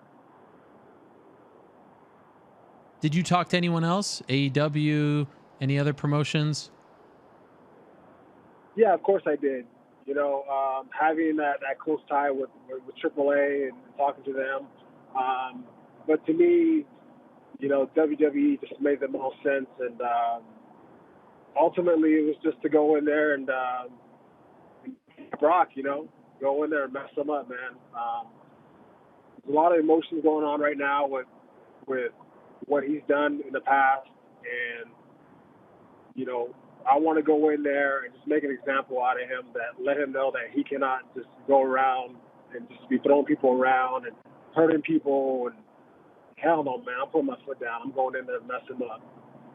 And so let me ask you, you have officially, because I just saw that we just put up the statement that you put out on social media, you have officially retired from mixed martial arts in the UFC. Is that accurate? Yes, that is accurate. And why did you have to announce your retirement? So I'm not going to be, I will never say never as far as will I ever go back to MMA. Like, I love MMA. I loved it for so many years. And, obviously there's a lot of people to thank. A lot of people in MMA to thank. When I first got into the sport, I wrestling. And, that goes back to my high school days with my coach, Sean Rustad, my brother, Cain Velasquez, who kind of showed me the ropes and got me into wrestling. And going off to Arizona State, I want to thank all my coaches and all my teammates from Arizona State that pushed me to go into fighting. My teammates were the only ones who really were supporting me on this road of going into fighting. With that, it kind of gave me the confidence that they knew I could beat any heavyweight out there. They kind of pushed me to go into fighting, and after my junior year of wrestling, I knew what I wanted to do, and then I got over to AKA. First meeting Javier Mendez, who's been the guy behind me my whole fighting career, the most amazing coach, the most amazing person, one of the most amazing guys that I've ever known and met. And also, with Bob Cook, Dwayne Zinkin, Daniel Cormier, all my teammates there at AKA was kind of just, my brothers that have helped me throughout this career, that have pushed me on to do great things. For me, I'm happy, but I'm sad as well leaving fighting. But hey, I still get to do what I love in this sport of WWE. If you didn't have this opportunity, if you didn't find this, if you didn't realize that you had this gift to be a great professional wrestler, do you think you would have stayed longer in the UFC and continued your MMA career? I definitely would have. Yes, I would have. It's crazy how it all works out. But it's just, for me, it was just about taking a shot at it, first reigniting that passion for wrestling, going to Elimination Chamber, and that's where it all started, just being in the moment, having fun, not worrying about anything else, but just looking at the match and just being a kid again. And that kind of started it all for me. And then from then on, it was like, okay, can I even do this? And just, little baby steps. And no, man, it's been a crazy ride, but I can't wait for this opportunity. This is, for me, is just a lifelong dream coming true. Is it a little surreal that it's all happening so soon? I mean, your debut happens somewhat soon and you look phenomenal, and then the second match is even better than the first. And even you were in the studio a month ago and you were getting ready for the second, but you still had the third match with AAA. Now here you are in WWE on the SmackDown show. You've got your match with Brock. It just seems like everything has been supercharged, and this is all happening so fast. Is it a little crazy for you when you step back and say wow, I'm already in WWE in 2 months? Yeah, it is crazy. No, it definitely is. But hey, man, this is what I'm here to do. You know what I mean? It's crazy. This is what I'm here to do, and I'm loving it. I'm having fun. This is just those feelings of, when I first started MMA, the same thing. It was just, I'm learning something new. I'm being a student of the sport, and that's what I've always done. And just kind of, it's more so just doing what I love to do. I think that's what the most important thing is. I love to compete. I love to go out and perform. I love to fight. I love to wrestle. So these are all things that I've always been just something that have always just been in me. And things that I love doing. So I'm glad that I get to do it. Did the UFC brass try to convince you to stay when you informed them of your retirement? Like, did you speak to anyone, or was it your management that spoke to them? And if you did speak to them, did anyone try to convince you to actually stay in the UFC? I talked to Dana right away. He called me up, and then he was just, no, it was all positive, man. He was just like, go ahead and do this. This is awesome. I wish you the best. And, as far as like being with the UFC or working with the UFC, that's never going to end. I feel like there's a lot of great things that we can do back and forth. And we can like just kind of help each other to help promote each other, and getting into the UFC. It was Dana White who got me my first fight in the UFC, and I only had 2 fights going in. So a big thanks to him. A big thanks to the Fertittas. Big thanks just for the UFC in general. That was the platform of myself. They're the ones who made me into this, the person that I am today, is being a UFC fighter. So I'll always be grateful for that and to them. Initially, when I saw that you were debuting, I thought, all right, this is going to be great. WrestleMania rematch. You got Cain, Brock. You got whatever happened back in almost 10 years ago in Anaheim. It's great. WrestleMania. This is perfect WrestleMania. But it's happening, like I said, October 31st in Saudi Arabia. Why is it happening so soon? It all comes down to what happened between Brock, Rey Mysterio, and Dominic Mysterio. Dominic is Rey's son. He's a guy who's been like learning to wrestling here and there, but he's very young as well. And Brock, man, brutally attacked him on Monday Night Raw. Just got him out of the stand and started messing him up. And all this was going on as Rey, was down on the ring, and Brock has just recently just kind of hurt him there. And man, I saw all this and I was like, what the hell is going on? I couldn't believe it. Like he messing with my familia. Like hell no. So that got me really heated. I just can't wait to go in there and beat his ass for what he's done. So it's all gone so fast because of Brock's actions. He needs to be taught a lesson, man, and I'm the one who's going to do it. Viva la raza. Hell yeah, you know it. That's right. Now, by the way, speaking of Brock, he has like one of those easy schedules where he just shows up like once every 2 months. Are you going to be like Ronda, where you're at house shows and every week on Raw or SmackDown, or do you have one of those, those superstar contracts where you only have to show up to the big events?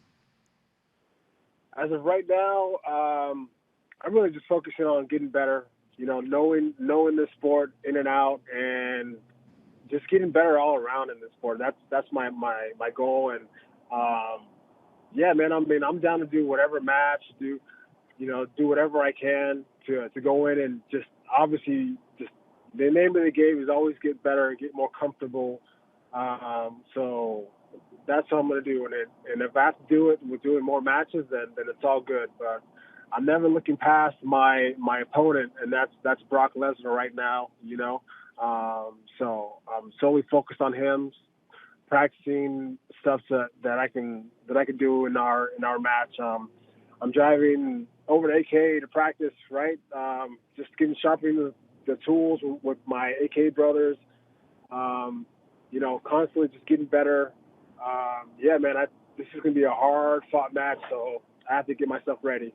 And what about the knee? Because I saw you were wearing the brace when you made your debut. Are you still going to have surgery?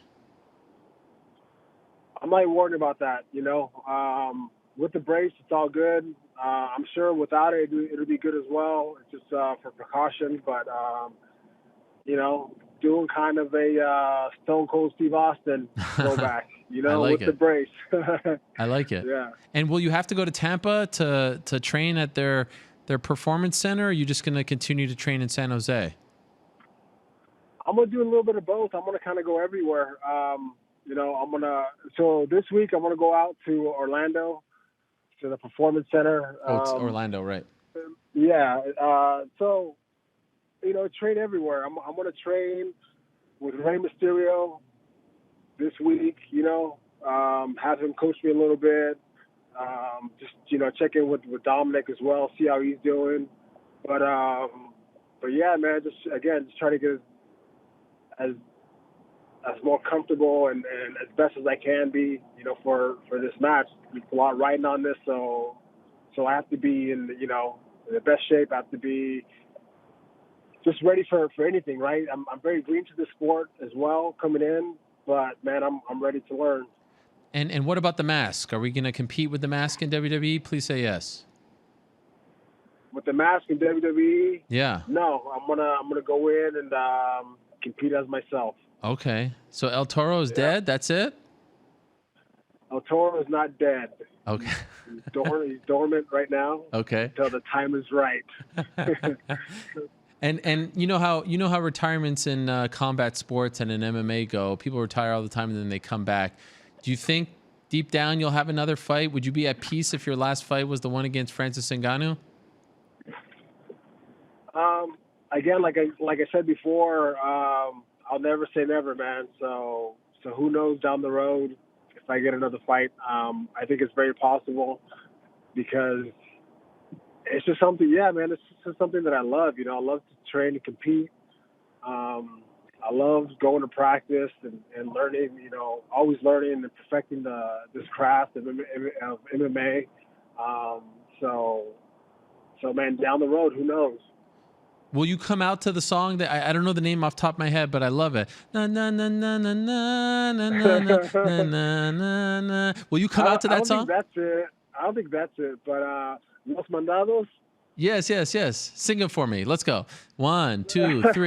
Na na na na na na na na na. Okay, next time if you get the beat right, yes, then maybe. But you're way off tempo. Okay. It just doesn't sound good. Will you come out to that song? No, will I come out to that song? No, I won't. Why not? We're gonna change things up a little bit. Okay. But no, we won't be coming out to that song. But later on down the road, who knows? We'll keep it somewhere. Okay, so we are embarking on a new journey, a new chapter for Cain Velasquez. This is it. WWE, October 31st in Saudi Arabia, of all places. Cain versus Brock 2.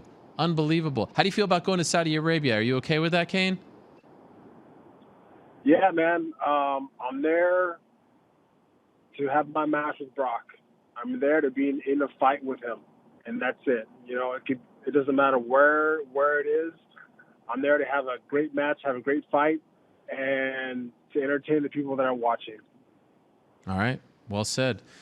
Cain, I wish you the best. This is a crazy story. I did not expect this at the beginning of the year, that Cain Velasquez would be in WWE and that we'd see Cain versus Brock 2 this soon in a wrestling ring. It's an unbelievable thing, but a testament to your hard work and skill, and we're all rooting for you. Hopefully you'll find the same kind of success in that genre and that form of entertainment that you found in MMA. We'll miss you over here, but I know you won't be too far away. All the best to you, my man. Keep it up. And again, congratulations on getting this deal. It's an amazing thing.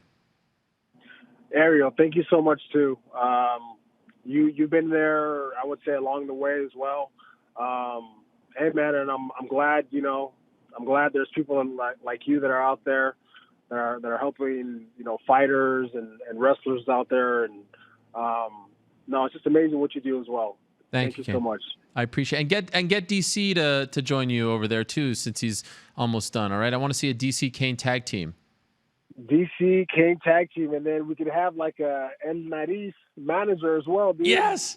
Oh yes, my dream. Yes, sign me up. El Nariz accompanies DC and Cain as they go through the entire WWE tag team division. Oh, would it be a dream? Okay, I'm in. Whatever you need, I'm in. All right. I'll go wherever you go. I'll be your guy. No problem. Hell yeah, bro. Thank you. Yes.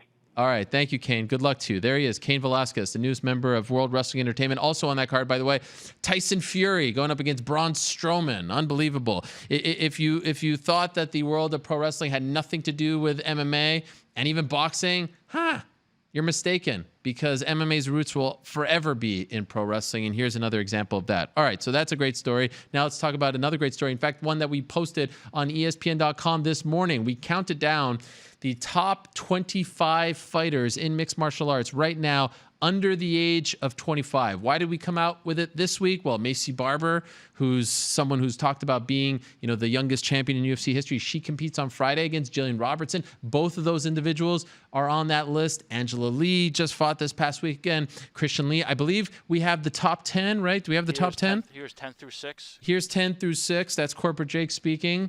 So 10 through 6. Here you go. 10, Ricardo Ramos. 9, James Gallagher. 8, Song Yadong. 7, Jimmy Crute. 6, the aforementioned Maycee Barber. So that's 10 through 6. Do we have 5 through... Oh, okay, here we go. Tied for 4, Aspen Ladd and Nasrat Hakparasat. 3, Edmund Shabazian. 2, Sugar Sean O'Malley. Where have you gone? Hopefully coming back soon. You can see the entire list over at ESPN.com/MMA. But number one is the undefeated 15-0 phenom fighting for Bellator. That man right over there, AJ McKee, number 1. How does it feel, my friend? It's one step closer to the many accomplishments and achievements that I have that I'm looking forward to accomplishing. It's been such a short journey, but yet such a long journey at the same time. It's pretty crazy. Did you even know that you were at the top of this list? Honestly, no. I kind of I'm looking forward to winning this $1 million tournament, and really going at it. Showing the world what I'm capable of doing. I kind of played the last few years of my career, so just sitting down and really grinding. Really putting in 110%. It's phenomenal to see what I'm doing. I told my dad before the last fight, I was like, yo, I'm going to get Bellator's fastest knockout. And I was a second short, but it's just speaking what you want into fruition, knowing you have your team, your family, and God behind you, and just going and getting the job done. Wow. So you were actually, your last fight, you ended in 8 seconds, knocked out Georgi Karakhanian. You were actually gunning for the record. You knew what the record was and you were trying to break it. Yeah, I have it on record and everything. I recorded it all. I told my dad, I was like, this is it. It's funny. When I knocked out Macappa, I almost bet Mike Hogan his AP watch. I was like, yo, bet this ain't going past the first round. And sure enough, 69 seconds in, it was over with. So it's just knowing what your mind is capable of doing and getting the job done. And, man, I'm starting to figure some things out, starting to see footwork, read footwork. There's a whole nother side of this game that a lot of people don't see. And I'm starting to figure it out, and it's showing. Now, what do you mean when you say the last couple of years you were playing and now you're taking things a little more serious? What do you mean by that? I mean, I think we can all just say the mindset of a 21-year-old kid coming out of college, partying and just living life versus, okay, this is what I need to do. This is my job. This is working out 3 times a day, putting in the extra, putting in that above and beyond, So my dad has to literally ask me to stop training now. Like, wow. I'm literally in the gym all day. Like, I'm literally at the gym right now. From here, I'm going to go to Metroflex, go to other gym, do some cage work. It's like a drug, man. You got to live it, eat it, breathe it, and sleep it, You got to make it your lifestyle if you expect to be the best and compete at the best. Now, the last fight was super special because not only did you get that 8-second knockout, but your dad, of course, the great Antonio McKee, fought on the undercard. Both of you won. Very special to have father-son fighting on the same card, and you were in his corner for that fight. What were the emotions? What were the thoughts going through your mind as you're cornering your dad? Not only are you cornering your dad, but you're about to fight in like an hour and a half. What's going through your mind during that stretch? Surreal. It was surreal. If he lost, it showed me, hey, you have a job to go do. If he won, it just set the tempo, and he went out there and finished the guy. And man, it set that tempo. So right when we got in the back, man, I had OT in the back. My boy came to visit me. I had the energy just in that arena at the Forum was surreal, man. I had everyone there for me, everyone with me. So I knew I had a job to do, and I said I wanted to start the tournament off with a loud statement. And what better way to start it off than with an 8-second knockout? Was that the first time you were ever in your dad's corner? Being over the age, yes. I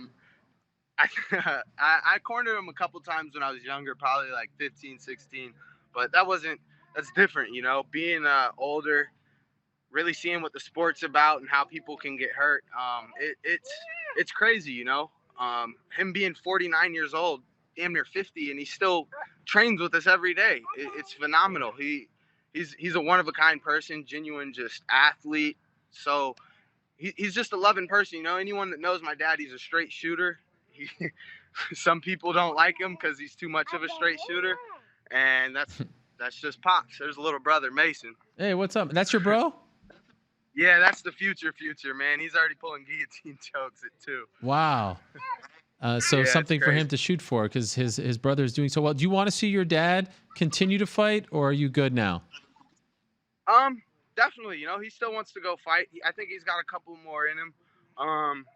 With this $1 million tournament being right now, maybe after the tournament, you know, I think this is a substantial amount of money. So let's continue to take it serious and go full force into it and use both of our skills. You know, his coaching ability and hands-on grappling ability. I've never met anyone with the knowledge in the sport that he has. A lot of people don't realize what he does on the ground. His jiu-jitsu is actually pretty good, but his stand-up's even better. He reads movement really well, and a lot of people they're just ordinary basic fighters. 1, 2, 3 jab, cross, hooks. So he's kind of switched the game up. You know, he takes his coaching, he'll let you do what you do and then add to it instead of trying to teach you his way. And that's hard to come by nowadays, man. That's literally coaching. That's literally helping people evolve. And I feel that's just what life's about, you know, helping people evolve. You're a much different fighter than he was. Like at times he was criticized as, like decisions and grind you out. You're going in there and starching guys in 8 seconds. Was that a conscious decision on your part? Like, I don't want to be anything. You don't fight like your dad. You're not the same kind of fighter. The apple couldn't have fallen farther from the tree in this particular regard. And that's no knock on your dad. You just have a different style. You're flashier. You know, you're a bit of a showman. Was that a conscious decision, or is that just you and this is how it all has evolved? Well, I had to learn something at a young age. This is entertainment. As much as it is a sport, this is entertainment. Back in the day when my dad, Hoist, and all these guys were fighting, they're fighting for $50. They're fighting in wrestling shoes and gi. So for him, with his wrestling background, one sec, Mace, he found the smartest way to take care of his body and be safe. And for him, hey, that's why he's 49 years old and he can still compete at his age. I'm sure if he was making the money I was making, he would go fighting a little different. For me, I have the wrestling, but I've been a street fighter. I've been a fighter. I just love to fight. So it's a supply and demand for me. I'm trying to give the fans what they want, which is a good show. They give the organization what they want, and they give me what I want. So it's just keeping the fans happy and always interacting with them and giving back, you know? So we did this top 25 list, and there's a lot of UFC fighters on this list. There's a lot of, famous people on the list, but you're number one. And this was a panel that put this together. Are you surprised by this? Because let's be honest, sometimes the Bellator guys don't get the attention of the UFC guys. Are you surprised that you got the number one spot, or would you have been almost like insulted? Everyone under 25, like, of course I'm number one. I'm 15-0. I'm beating guys in 8 seconds. Of course there is no other choice. I mean, it kind of caught me by surprise, honestly. I wasn't expecting it, just because I know how some people think UFC is more superior than Bellator. And I think one day I'll show that that's not the case, that the fighter makes the organization. And it's about the skill, It's about the skill, and the people have to respect it at the end of the day regardless. For me, man, I got many goals. My first goal, cashing in $1 million check. I wrote myself $1 million check when I was 12. So having that being able to be accomplished and conquering my first world title at the same time it's phenomenal, man. I'm looking forward to doing it, and I can't wait. People just stick around and enjoy the show. You wrote yourself $1 million check when you were 12? Why? Yeah, I want to be a millionaire, man. Who doesn't want to be a millionaire, bro? So do you still have that check? I do. My dad has it. Wow, that is amazing. What a story. That you got to bring that check with you when you fight for the $1 million. Dude, Pitbull knows it's coming. That's why he picked that opposite side of the bracket. But hopefully he's got some time to get prepared and try to pull something out of his bag of tricks. How did you feel about how that whole draw went? Did you like being a part of it? Do you think it was successful? Honestly, I was nervous. At first, I was shitting bricks. Why? Because I wanted, pick number 4. I wanted the bracket to be cushioned, and I just wanted to go in there and be comfortable and pick But then I've always remembered, like, number one's my lucky number, man. And it's like, you're the one, you know? I know I'm that one. And when I drew number one, I said, fuck it, let's have some fun. You know, let's see who wants this fight. And when I picked Derek Campos, well, he picked me. I already knew he would. When he drew his number, I knew it was coming. It was kind of surprising having Emmanuel Sanchez duck me like that, but it's not the first time nor the second time he's ducked me, so it's all good. A lot of these guys, you know, I told him I smell fear on them. I'm looking forward to just going in there and making examples, man. 8 seconds, 69 seconds. I'm looking for a finish every round of the tournament. I'm really looking to just make loud statements. No one's even seen my groundwork. I don't even have a belt in jiu-jitsu, but I guarantee you I'll tap a lot of browns out, a lot of purples, blacks. I'll catch anyone, man. I'm such a scrambler.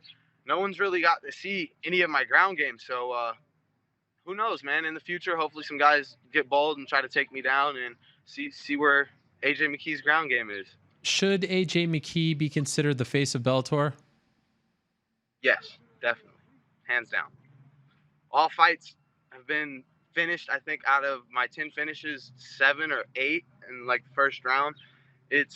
I'm the face of Bellator for sure. It doesn't matter who they put in front of me at this part. In this moment of my career, I'm gonna run through them. I'm on another level, and I'm just now starting to actually see what I'm doing. You know, my dad's consistently told me, he said, dude, by the time you figure out what you're doing, he's like, it's gonna be too late. You're gonna be light years ahead of people. And I'm starting to read footwork. I'm starting to read movement and set people up. It wasn't just, oh, I knocked Georgie out in 8 seconds. I threw a jab at Georgie, saw what Georgie did. He was uncomfortable. He was standing southpaw. He switched back to orthodox. So I said, okay, I'm going to throw the jab across. I said, I'm going to throw the jab again, and I'm going to fire a left hand from hell. And I just thought, get it there. As soon as I got it to his chin, turned the punch over, and that was all she wrote. It was like white on rice after that. I was on him. I love it, man. I love everything that you're doing. You're a great showman. You're a great fighter. It's a lot of fun watching you fight. Like when you're on the card, always have to make a point to watch you. And you and your dad didn't disappoint just a couple of weeks ago. So congrats on the win. Congrats on everything you're doing. Congrats on getting the #1 spot on our poll there. #1, under 25, 24 years old, turning 25 in April. So you are the top dog in our opinion. Enjoy that, and good luck December 21st against Derek Campos in Hawaii. Yes, sir. All right, we'll talk to you soon. Absolutely. There he is, AJ McKee, a.k.a. the Mercenary. In a matter of moments, we'll talk to another member of Bellator. We'll go from one of the youngest guys on the roster to one of the oldest, Rampage Jackson. But first, let me tell you about our good friends over at Ancestry DNA. I heard a song there, and then it went away. I got excited. It sounded different. Has Corporate Jake actually listened to my criticism? It does seem like he did. Now, why this music? A little Irish for Fight Night Boston this weekend? Okay, interesting. So a little Irish for Fight Night Boston, even though we're looking at AJ McKee's stats over here. Interesting. I like it. Way to keep me on my toes. So let me tell you about my friends over at Ancestry DNA. Have you ever wondered where your family comes from? You can discover more about them and learn about your story by combining the Ancestry DNA test with billions of historical family records.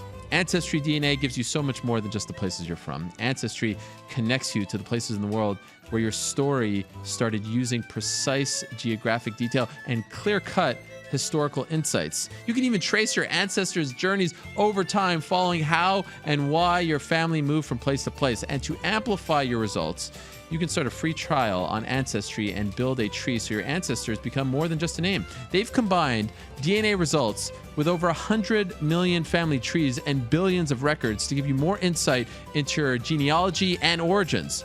Only Ancestry could tell such a rich story with unique features that give you a more complete picture about a person, like events that shaped them, how they made a living, and what they excelled in.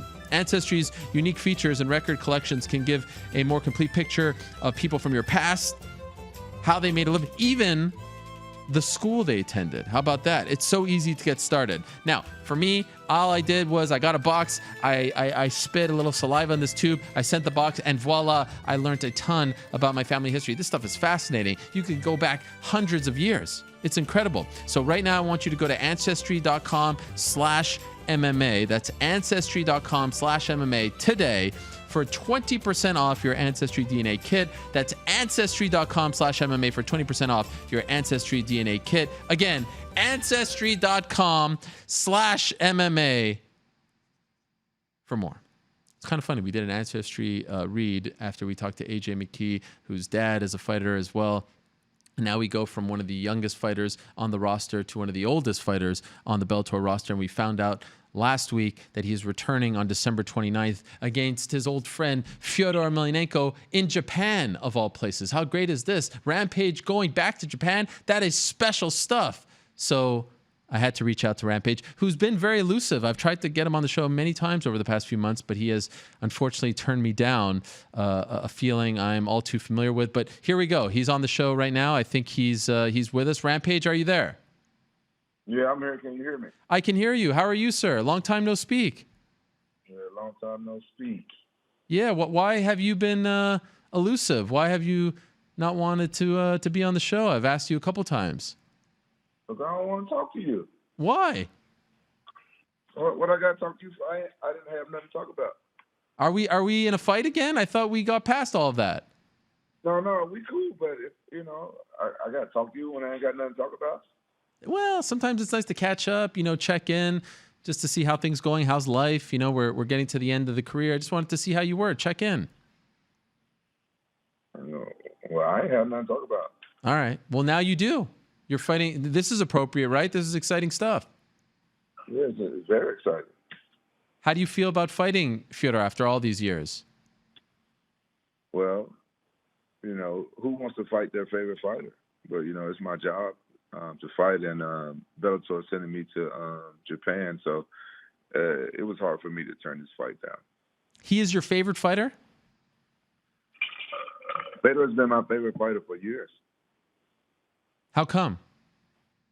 I love the way he fights, man. He go out there, win, lose, it don't matter. He goes out there and fight. He excites the fans, and that's what I've been all about for all these years. So it's always exciting for me to see another fighter who has honor and loves fighting in like the same way I do, and loves to excite the fans. And he has that killer instinct. Either he's going to knock you out, or he's going to get knocked out, or he's going to submit you. He goes out there to put on a show, and he goes out there to win. Do you have a good relationship with him? Yeah, we have a good relationship. We cool peoples, man. We cool, dog. Yeah. We be cool with each other every time we see each other, man. We be shooting craps. People don't know that about me and Fedor. We be shooting craps after the fights and stuff. Oh yeah, man. We get down. We bet money. Most time be Japanese yen. We be in the back like two dudes from the hood, man, shooting craps and behind the stadiums and stuff, man. Yeah. I don't believe that. Is that true? Well, why you don't believe it? You don't think Fedor know how to shoot craps? You don't think he hood with it? I just didn't know that was part of the culture in Japan. I didn't know they played that game, or in Russia. Well, some people are world travelers. That's true. Well, it does seem like there's a mutual respect there because, of course, you guys were a part of Pride for all those years, and I've heard you talk about, your affinity for him. I didn't know he was your favorite, but that's great to hear. Were you ever in discussions to fight him in the past? No. Never? Your paths never crossed? He was heavyweight, you were light heavyweight? Right. No one ever said anything. And what weight is this going to be at? Heavyweight. Heavyweight, okay. So no, you don't have to cut any weight. You're pretty. I mean, how much do you weigh these days? I don't know. Ask your girlfriend. Stop. I don't have a girlfriend. I'm married. Do you remember? Oh, okay. Ask your wife.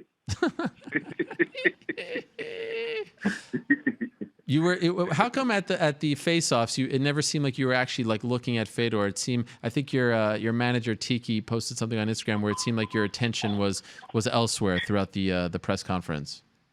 Oh no. See what look. See what happened was that on the other side where y'all couldn't see what y'all was taking a picture. Somebody called out Rampage right at that same time. Somebody called my name. Oh. And right around by that same time, and it looks like I was looking at that young lady's breast, but I assure you I wasn't. Okay. Like, it was he didn't get a picture of what I was actually looking at. It was a fan or somebody on the other side. They were taking pictures, and they wanted me to look at that camera or something like that, if I can recall. Okay. That makes a lot more sense. The photographic evidence, I don't think tells the real picture, so I wanted to clear that up. I'm glad you asked. Yeah, I'm glad you asked. Tiki was, put me on blast, and I wasn't even looking at that young lady's breast. Sure. Now, what was it like being back in Japan? Like, did you feel like people remember you from the early days? Did you feel the love? Did you get the red carpet treatment?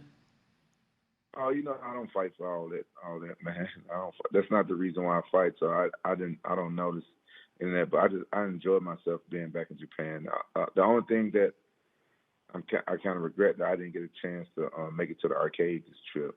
Yeah. Do you remember when we went to the arcades together? In Japan, right? Did we play Tekken? Yes, that's like one of my favorite shoots ever. It was back when you fought UFC 144. I know it didn't end up the way you wanted, but you remember we walked there. We talked about the early days. We played against each other. I whipped your butt. It was like 3 matches in a row where I beat you. It was amazing. Yeah, you got lucky. No, I think I actually made that part up. I was wondering if you remembered, because I don't remember. I don't remember. If you beat me at Tekken, you got lucky too. I'm the best button masher around. Right. But coming back to Japan for the first time since that Bader fight, you were frustrated. That has to feel like an exciting thing, right? After all these years, to get a chance to get a win there. The only thing I was frustrated about that fight is that Dana White knew I was injured going into that fight, and I didn't want to pull out because I don't like to pull out. That's why I got 4 kids. Anyway, I don't like to. I didn't want to pull out because I wanted to fight in Japan, and he knew I was injured then. But then after the fight, he said that my heart wasn't in it, and that's when everything went to shit with me in the UFC right there with Dana when he said that he don't think my heart is in. I'm like, I asked Dana, like, why would you say that when you know I was injured? Like, I told you that I had fucked up my meniscus preparing for this fight, but I told you I was going to fight because I think that card had got messed up. I think somebody else had pulled out on that card. But everybody know I love fighting in Japan, and those are my favorite fans. I'm not gonna lie, I love Japanese fans. Everybody know that. And by the way, that's the only thing I was frustrated about. I wasn't frustrated. I knew it was a slim chance that I was gonna be victorious over a wrestler that just loves to wrestle and hump on you and stuff with a bum knee that day. So I wasn't, what I'm saying. I thought that maybe I had a puncher's chance to win, but I knew it was a slim chance I was going to win that fight. So I was just frustrated about Dana White's comment after that. Mm-hmm. And is this fight happening in a cage or a ring? I don't know, man. That's something you want to call up Scott. That's a good. I mean, I feel like that's something you need to know. I think I know within time, but for me, honestly, it don't matter if this fight is in a cage or a ring because pretty much my whole prior career, I was training in the octagon and fighting in the cage, and I don't have a ring at my gym, at Tiki's gym, right, to train if it was a ring. So to me, it don't matter. I like the new look. So you got the big beard and you got like the lines, just the lines on the side of your head. I like this look. It's something a little different. Well, it's probably new to you. Yeah. Well, I haven't seen you. I mean, you don't come on the show. You don't want to come on via Skype or FaceTime. So it's been a while since I saw you. Yeah, I'll just be laying low. I'll just be at home training, playing video games. That's it. You haven't had a fight since September of 2018. How come so long? Sure? Are you sure? What do you mean? Are you sure? Well, that's what your record states. That's what the fight with Vanderlei? Yeah. Yeah. Almost 13 months. Oh, wow. How come so long? Because I'm old. What the hell wrong with you? So is this it? Is this the retirement fight? Are you breaking that news? No, I didn't say that was a retirement fight. Okay. How many more do you have left in you? How many times Bellator going back to Japan? Oh, just Japan? That's it? I wouldn't mind just only fighting in Japan. Ooh, that'd be nice. But you still have a couple left at least. Yeah, man. I'm not ready to lay down yet. Okay. Well, you ready for me to retire? No, but it was a long time between fights, so I was wondering what was happening. Hence, the reason why I was reaching out. Oh. You just nosy. That's all. Speaking of which, how's the love life going these days? What do we got? I'm not saying shit to you about my love life. You mind your own motherfucking business. I just want to know if is it going well or is it not going well? It's going good when I don't talk to you. So you'd rather not comment. I'm not asking for specific, just the state of it. No, I ain't commenting shit. Last time you asked me about my love life, I went through a drought. Yes. But you know I didn't want that for you. I didn't wish that for you. Yeah, I don't know. See, that's why I don't like talking to you all the time. You be fucking up my life with interviews. Okay. What about your? Because I be too honest. I be saying too much shit, and then people be getting mad at me, like, because the truth hurts and shit. Right. That's true. Who could forget when I asked you that question all those years ago? Remember? Which one? I asked you if you were in love. Oh, fuck, yeah. You fucked me up with them. How is that lovely lady doing? Is she okay? You still in contact with her? I don't know. I lost contact. I don't even talk to her. Really? I thought we rekindled. Yeah. We called you. You know, we called her up on three-way and all that. Yeah, I'm not. Yeah.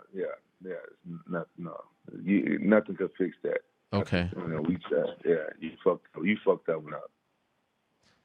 I'm sorry. All right. Well, what about your son? Your oldest son, is he going to fight?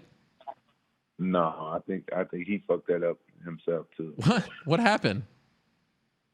Just, I don't know.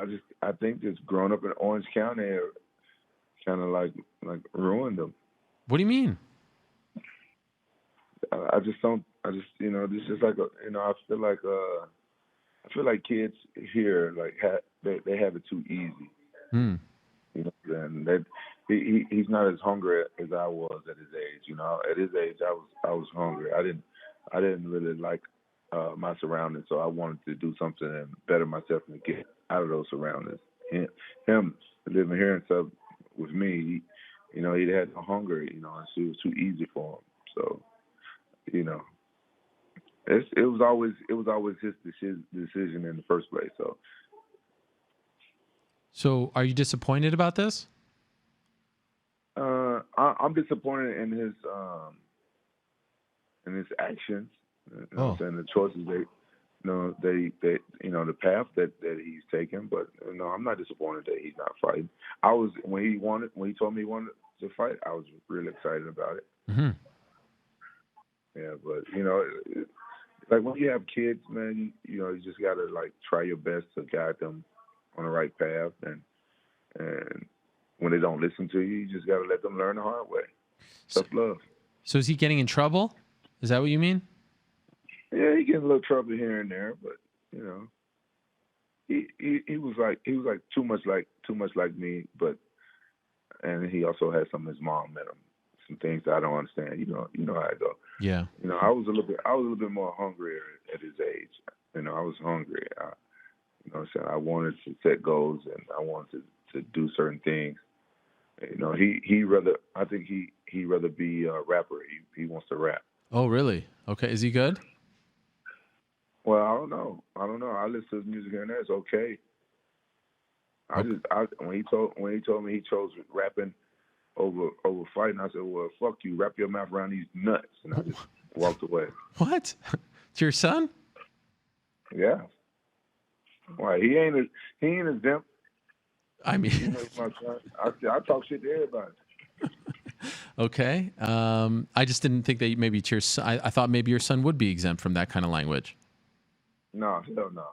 Okay. The only person that's exempt from that kind of language is my daughter. I don't talk to her like that. Oh, okay. How is she doing? She's doing great. Straight A student playing basketball. She's on 2 different basketball teams. Wow. Do you think she'll be a fighter maybe? No. She won't be a fighter. She might end up being a basketball player, but no, she won't be a fighter. She could be a fighter. She's a great athlete, and she's 12 years old, and she's really tall, really big for a 12-year-old. So the Rampage fighting lineage ends now with you. I think so. because I was thinking Raja, you know, so might get in there, but I don't think that unless I go to Japan and have some more little babies or something out there, and you know, put them, you know, have them grow up in Japan and start training and stuff like that, you know, maybe, who knows? But right. I doubt I have any more kids. I don't think so. Okay. And are you watching the sport these days, or are you kind of just like laying low and doing your own thing? I've always been doing my own thing, man. Okay. Except you watched the Congo Bader fight. You think he poked him in the eye, right? I saw it on your Instagram. Yeah, I knew you was gonna bring. That's why I didn't want to talk to your punk ass. What do you mean? I'm giving you the opportunity to back your guy. Well, anybody that watch MMA and it's not like a new fan can clearly see that this guy was poking him. He's looking up at the Megatron, poking him, and the thumbs like going in his eyes and in his nose and everything. And it's just wrong. It's just wrong. Right? Like why you got your fingers in somebody's eyes when you're down on the ground and stuff like that. And so yeah, I was upset about that. But now it's old news. Okay. Well, I haven't talked to you since. I know, but you know, I didn't want to talk about it. All right. I'm just. Is his eye okay? Is he all right?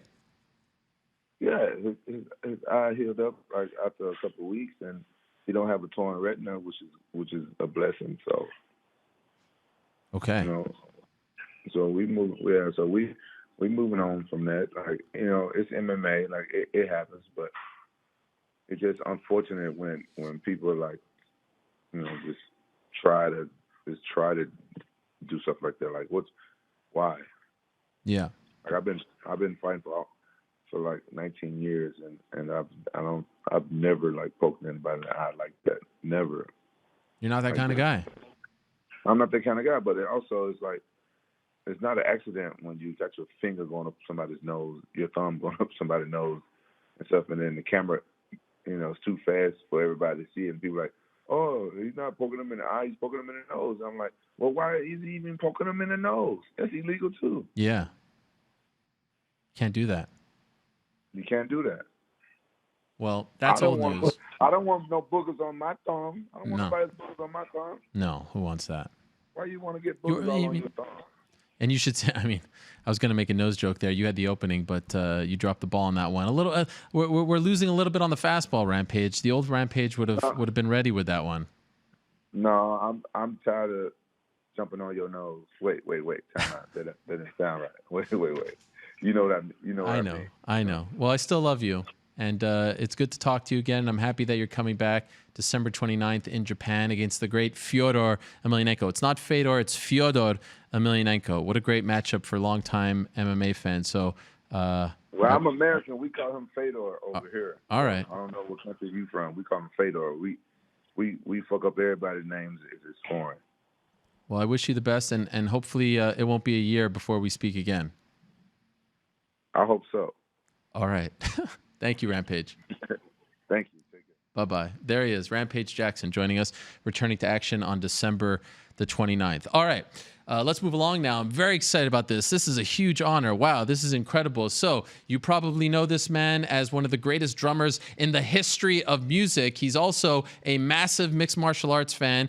He is a practitioner himself, boxing, jiu-jitsu, does a little MMA in his own right. He's the man from Blink-182. He's a legend of the music scene. He's the inimitable, the often imitated, never duplicated, the man who needs no introduction, the great Travis Barker, joining us right now on the program. What a great honor this is. Travis, how are you?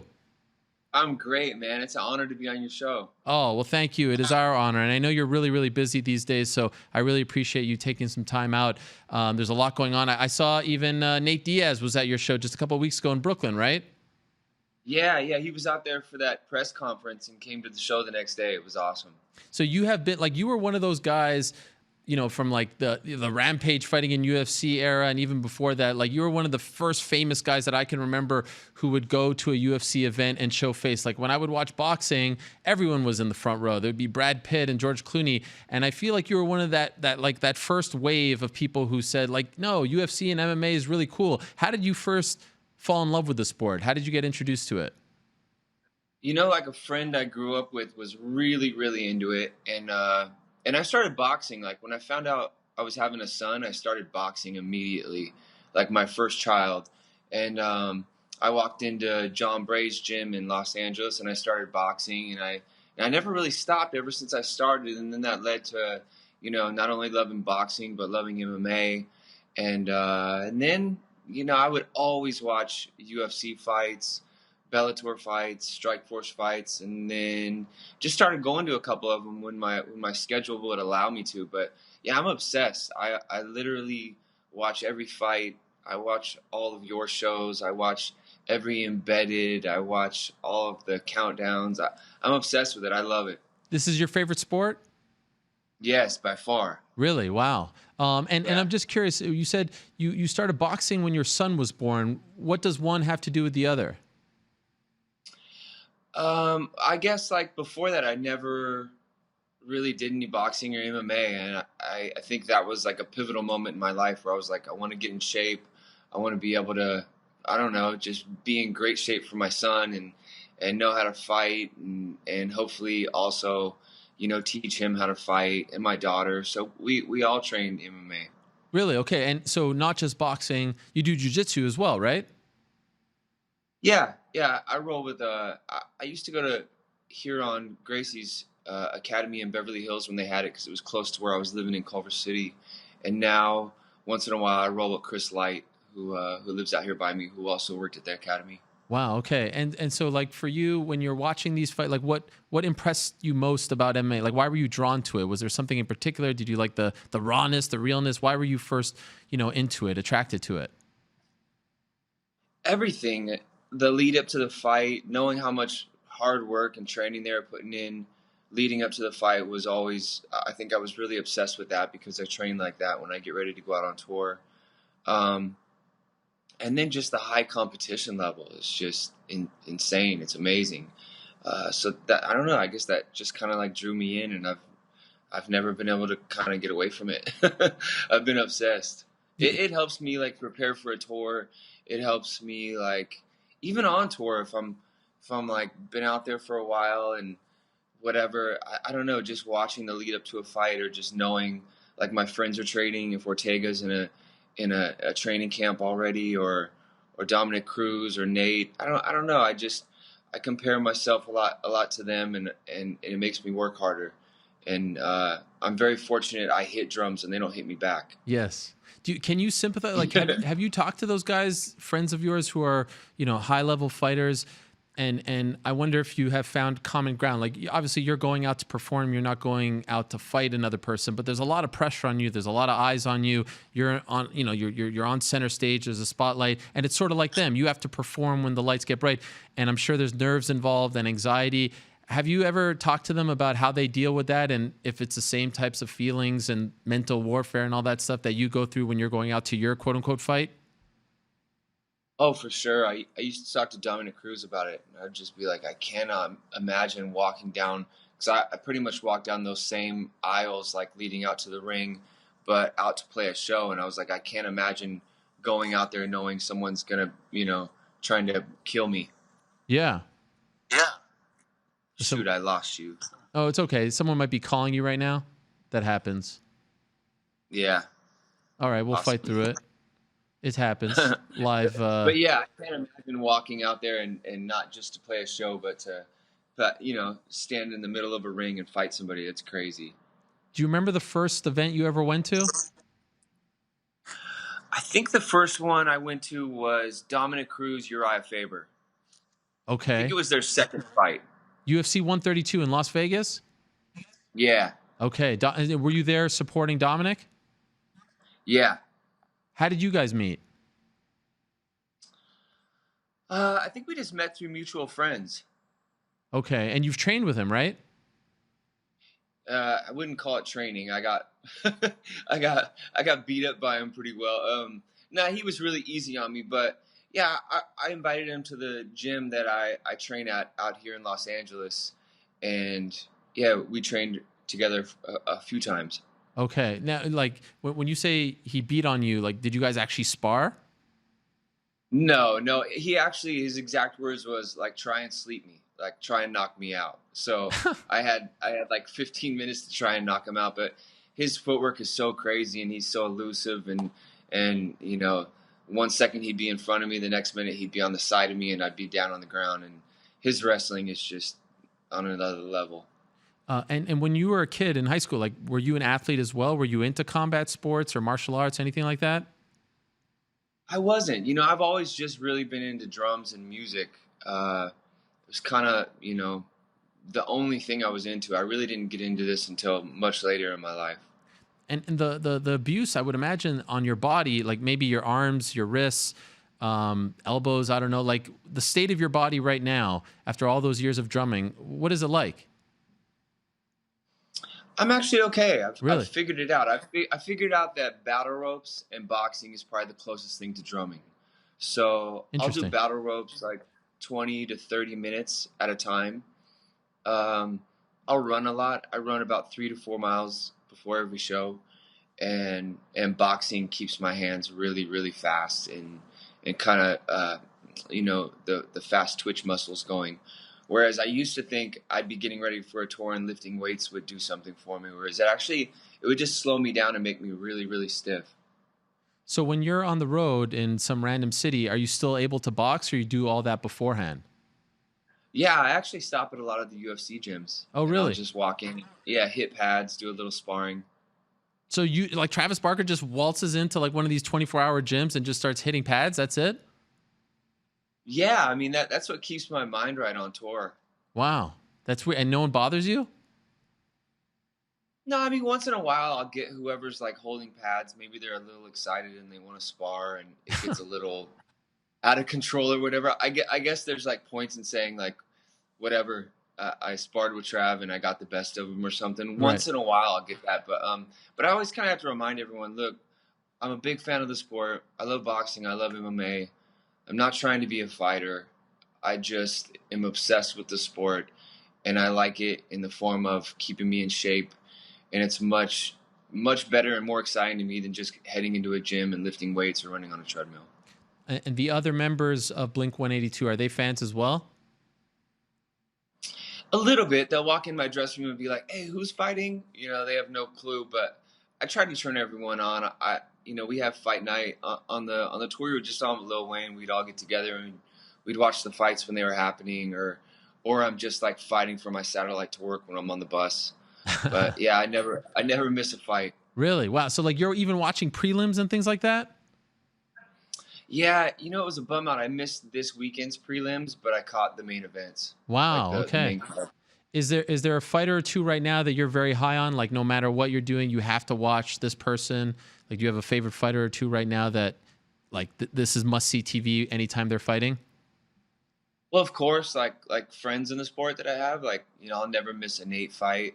I love him and Nick.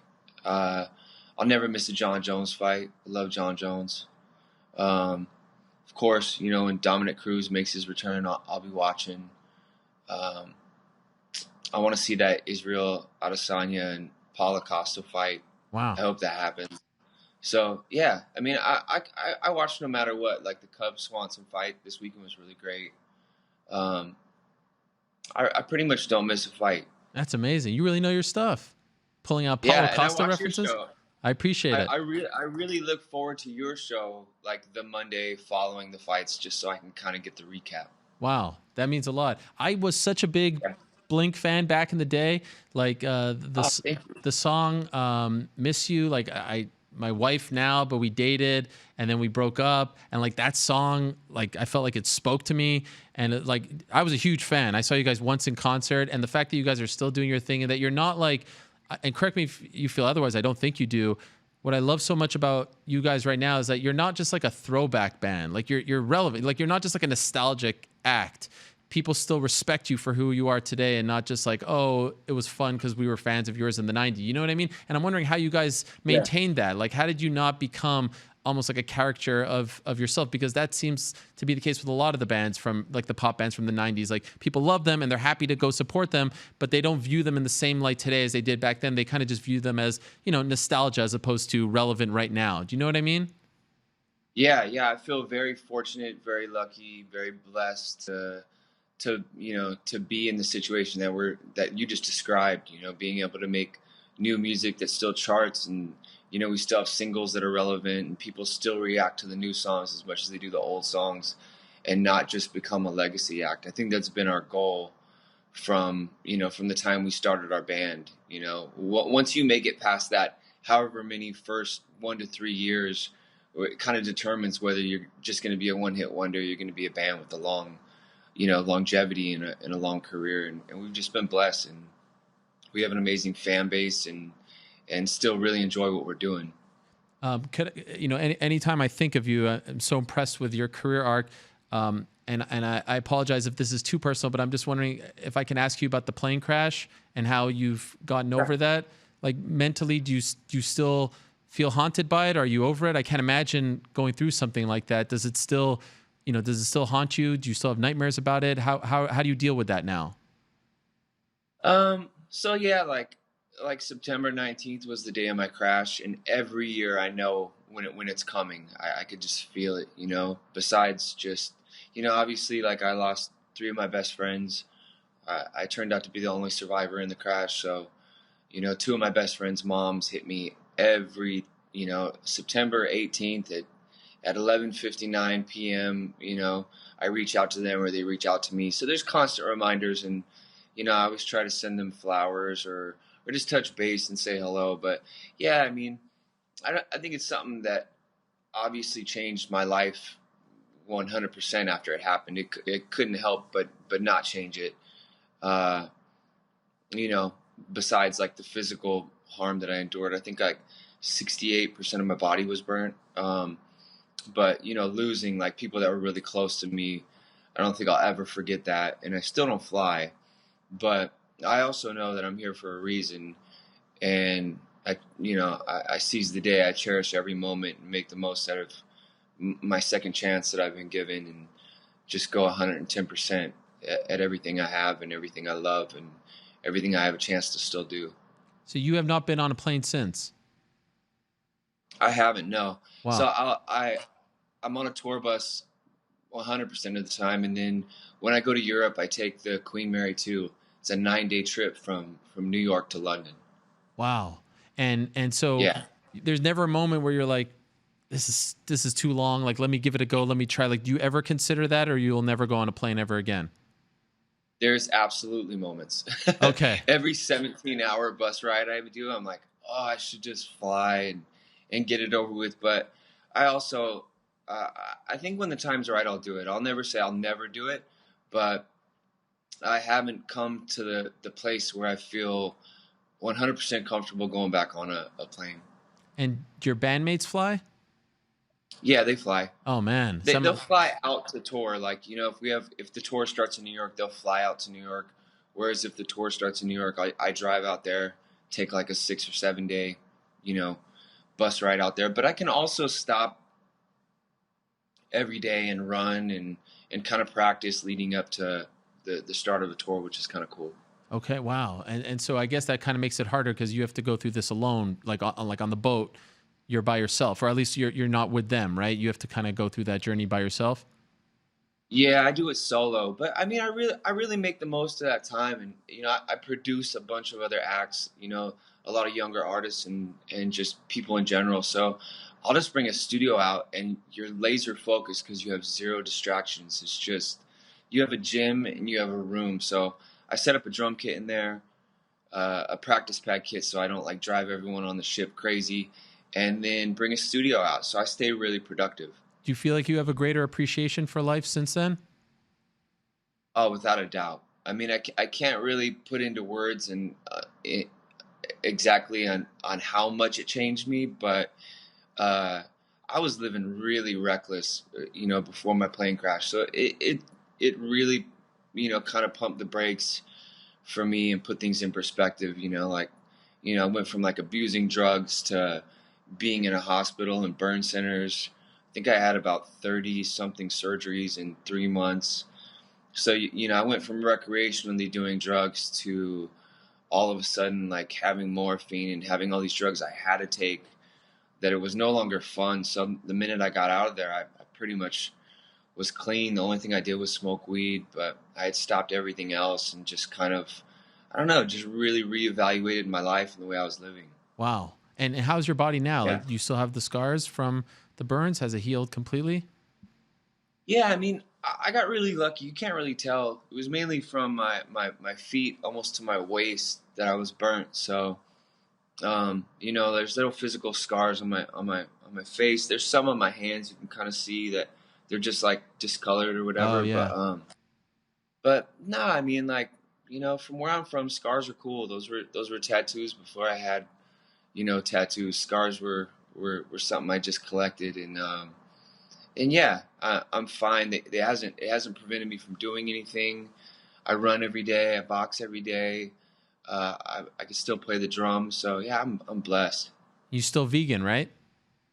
Yeah, I've been vegan for like 12 years, vegetarian since I was 13. Wow. And did you get the Bless tattoo after the crash? Yeah. Apropos. Yeah. It makes sense. Yes, sir.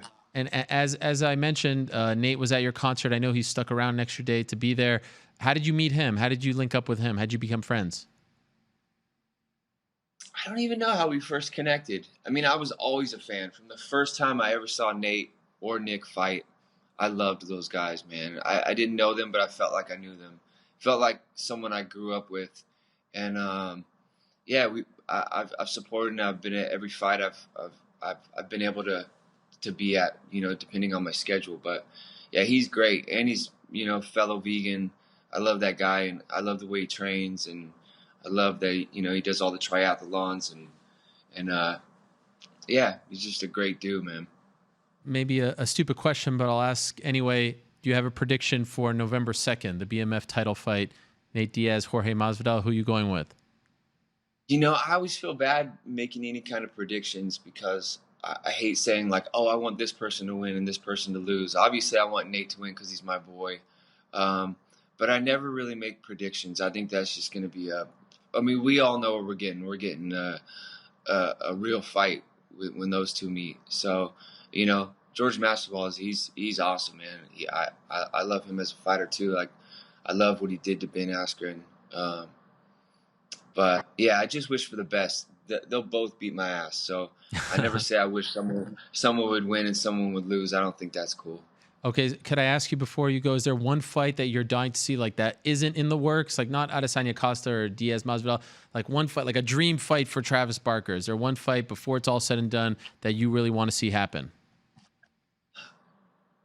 I think Israel versus Jones. Oh, yes. Crazy. That would be crazy. Yes. That would be wild. I don't know if that'll ever happen, but I love how, you know, it's feeling like it might happen. Yeah, you follow their back and forth on social media? Yeah. I've been seeing it back and forth. You know, both are taking shots at each other, so that'd be an exciting fight. And by the way, are your kids into it as well?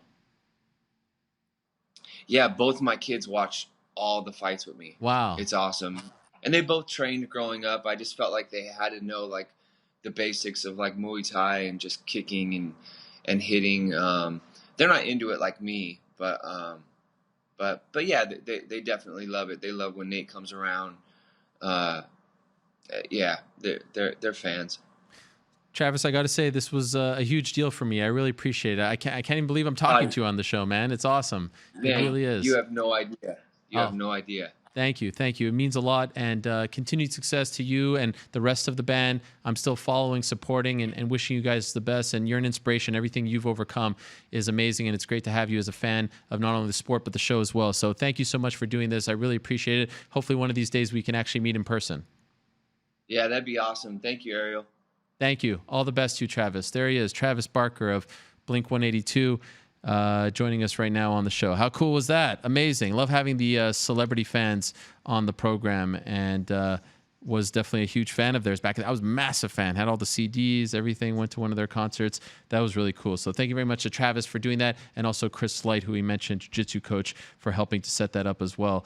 That was a great thrill. Okay, speaking of a great thrill, how about One Championship this past weekend? Had two events, their century events, if you will, one of which aired on TNT, which was a really big deal after the UFC card. I hope you watched it. And that featured Demetrius Johnson competing in the finale of their flyweight tournament. And there he is, fresh off the plane, coming home from Japan, fresh off the plane literally minutes ago. A true mensch joins us today on the program. I wanted to have you on. DJ, thank you so much for doing this. Congratulations, my man. Thanks, Ariel. I appreciate it, man. It was a good fight. Yes. Okay. And how are you feeling? I see the eyes a little bit puffy there. How are you feeling afterwards? I feel good, man. Feel good. No injuries. Just a little sore as usual. Little pain right here in this hand. Other than that, man, I feel good. What do you think? You think it's broken? I don't think it's broken, man. When I hit him, I kind of like rolled my hand a little bit. I was trying to, hit him in the jaw, but I actually hit him like back here, back at ear. So there's a little pain here when I bend my wrist back and forth. But other than that, everything else was good. Of the 3 fights in one so far, would it be fair to say this was the best one for you? Yes. It was. I think it was the time difference, man, and catering to the TNT. A lot of people don't understand when you travel that far. And I usually go out 10 days out, and then you have to do all the media obligations. And then at nighttime, you train, and then you get back to the hotel. It's like maybe 10 o'clock at night. Then you get some food, and then you got to go back to bed. It's a lot of work. So with this whole setup, I'll wake up in the morning, go eat breakfast, go train at like 11:30, 12 o'clock in the afternoon, and then get back, do all the media obligations, chill, go to bed, and do it every single day. And so when it came to fight day, I was already acclimated to that set of time. Wow. So you actually just stayed on American time? Pretty much, yeah. I did. I was waking up at 6:30 in the morning in Japan every day, and then I would train at 8 p.m. American time, and then go to bed around maybe 11 p.m. American time, which would be like, I think it was like 7:30, 9 o'clock p.m. there. So I don't know, but I pretty much stayed on American time. Now, is there also something to the fact that, all right, now we've done it 3 times, we're the new organization, like it's no longer new, right? It's all kind of more familiar. The nerves are gone. You don't have to prove yourself to anyone. You know all the people, you know everyone behind the scenes. Like, do you just feel a little more comfortable now after 3 fights? Yeah, 100%. I mean, especially, when I having, my main coach in the corner, me, James, and Tony are starting to get our little bond going. And when I came back to the corner, I sat down and I was like, what y'all think? What you guys thinking? And we're sitting there having a full-blown conversation during the rounds. And I'm also getting adjusted to my diet. I've been on 3 rounds of antibiotics this training camp. And then the previous one, we had antibiotics on me as well. So I think I'm at the end of this, whole SIBO battle. And then once I'm done with this, once I test for it again, I hope I get my weight back to where it should be, which is like, 140 instead of walking around like 136 pounds. Wait, what are you talking about with the antibiotics? I didn't know this. What were you dealing with? I got diagnosed with SIBO after my first fight against Wakamatsu. It's basically small intestinal bacterial overgrowth. Basically, your small intestine gets overgrowth in bacteria. So whatever you eat that's fermented basically draws in water into your intestines, and it causes bloating, pain, gas. Another form of it is acid reflux, GERD. So I've been battling this since March, and you got to jump on antibiotics to regulate to kill the bad bacteria. So I've been on antibiotics for a long damn time. Damn. And then when I was in Japan, I finished this training camp. I was on Xifaxan, and then I did 15 days of Xifaxan, then 10 days of Flagyl, and then I did 30 days of herbal antibiotics, and then 3 days before the fight I cut out all that stuff, and then now I'm back home. So I gotta wait 2 weeks, and then I test again for SIBO, and then if it's still there, then I go back on antibiotics. So I'm hoping this time I'm done with SIBO, then I could start introducing things back into my diet and get my weight back to normal. Because the day after the fight, I woke up weighing 134.2. So I'm just small right now, really, really small. How did you find out that you had this? So after I got back home from Japan, actually Thailand, I had we ordered pizza because we're about to go to Florida, and I had 6 slices of pizza. And next thing you know, my stomach was just jacked up. And I was like, that's unusual. I eat whatever I want. Cinnamon Toast Crunch, whatever I want. And then went to Florida, and I tried to clean up my diet, and it just kept on being painful. I'll go out to eat, have a big meal, all healthy. And next thing you know, I'm just passing gas like that. Then just think, instinct, just passing gas. And next thing you know, I was like, something's wrong. I got to go to see a doctor. And saw a doctor, did, the stool sample, blood sample, all that stuff. And he was like, your body's having a hard time digesting carbohydrates. And I was like, okay. And then I talked to another doctor in the office, and they were like, how did this happen? I was like, I don't know, it just showed up. And they're like, you might have SIBO. Let's test for that. And then I tested, and they're like, hey, I have SIBO. And they put me on antibiotics. Then I trained for Wakamatsu, and then fought in Manila. Then after that, came home, had some rib injuries, did the SIBO test again. They're like, oh, it's still there. And I'm like, what the okay, well, what else you want to do? And they're like, let's just hit you with every antibiotics we got. And I'm like, all right, let's do it. And then now we're at the end of that, and hopefully when I test on the 22nd, I believe, we're clear, man. And how do you contract or develop something like this? So typically, it's almost in a form of IBS, which is irritable bowel syndrome, which I do not have. Okay. It's just sometimes your body just gets a gut flare that's unbalanced. It can be caused by stress. It can be caused by a lot of things, and yeah, I just don't know. Oh man! And do you feel like it affected your performances? Like, did you feel weaker out there? I mean, I don't feel weaker, but I mean, there's things where, I'm used to going 5 rounds, just 5 rounds. So usually, typically, the first 2 fights, it's a hard to get adjustment. This is the best I've ever felt because, I'm getting used to being small in general. I'm used to walking around like 142 pounds. Now I'm walking around like, 136. And, I'm still I feel like the last fight I got used to it, but I just like being bigger. It's just nice to have a little more weight on, because even after I was doing a knee battle with Danny against the cage, like my ribs are bruised. I would have knee battles in the past and I wouldn't be bruised at all. I mean, even when Wada got behind me and put me in a body triangle and I was twisting to get to him, like I tore all the cartilage in my left rib. So it's just, I just feel better when I'm heavier. Wow. By the way, has anyone ever told you that you have incredibly white teeth? I mean, this is something Thanks, else. Man, I appreciate it. Do you use like strips or like what are those things called? Like the white strip. Do you use anything? I mean, it's just unbelievable. Those are true pearly whites right there. Nah, man, I got Invisalign and I brush my teeth twice a day, floss, and I wear my retainers all the time. So I appreciate that. I think teeth are a very important thing in life, and I try to take care of mine. Yeah, I mean, I'm blinded by them, to be honest. I mean, they're right there. Like I'm staring right at them. It's unbelievable. You should be very proud of those. What was the scene like for those 2 events? It looked like a big deal. What was it like? Dude, it was sick. I mean, the whole week itself. I mean, we started off with the Fan Fest, which was October 5th and 6th. We had Tekken, esports the first day. Then the second day we had Street Fighter 5. That was fantastic. And then we had my event, part 1, which took place on TNT. Angela Lee and Shan the Panda's fight was sick. Christian Lee taking on Doggy. That was an amazing fight. Christian Lee took that fight on 2 weeks' notice. Yeah. Man puked his brains out. And then going back that same night to watch kickboxing, Giorgio Petrosian, Rod Tang, Walter Conclave, Brandon Vera taking on Alan Song. I mean, I'm a huge fan. Like, I love kickboxing way more than mixed martial arts. Like, really? If I had an event to go, oh my God, kickboxing is so much better because the striking is so much cleaner. Like, it's just clean striking. If I had the opportunity to go to kickboxing, a K1 event over a mixed martial arts event, I would take the K1 event over the mixed martial arts. So why don't you do it? 100%. Oh, fuck no, man. Those guys take so much damage. Absolutely not. No. Once? I like watching. Once? Before it's all said and done? I mean, I've done a kickboxing fight before, but I've never done a professional one. I respect what they do, man. And they go through a lot of damage, brain trauma. And I like moving, wrestling, and avoid getting hit, with the wrestling and clinching. So maybe one day, but nah, man, they take too much beating. Who's your favorite kickboxer of all time? Giorgio Petrosian. Wow. By far. And you got to watch him. Was that your first time seeing him live? Yeah.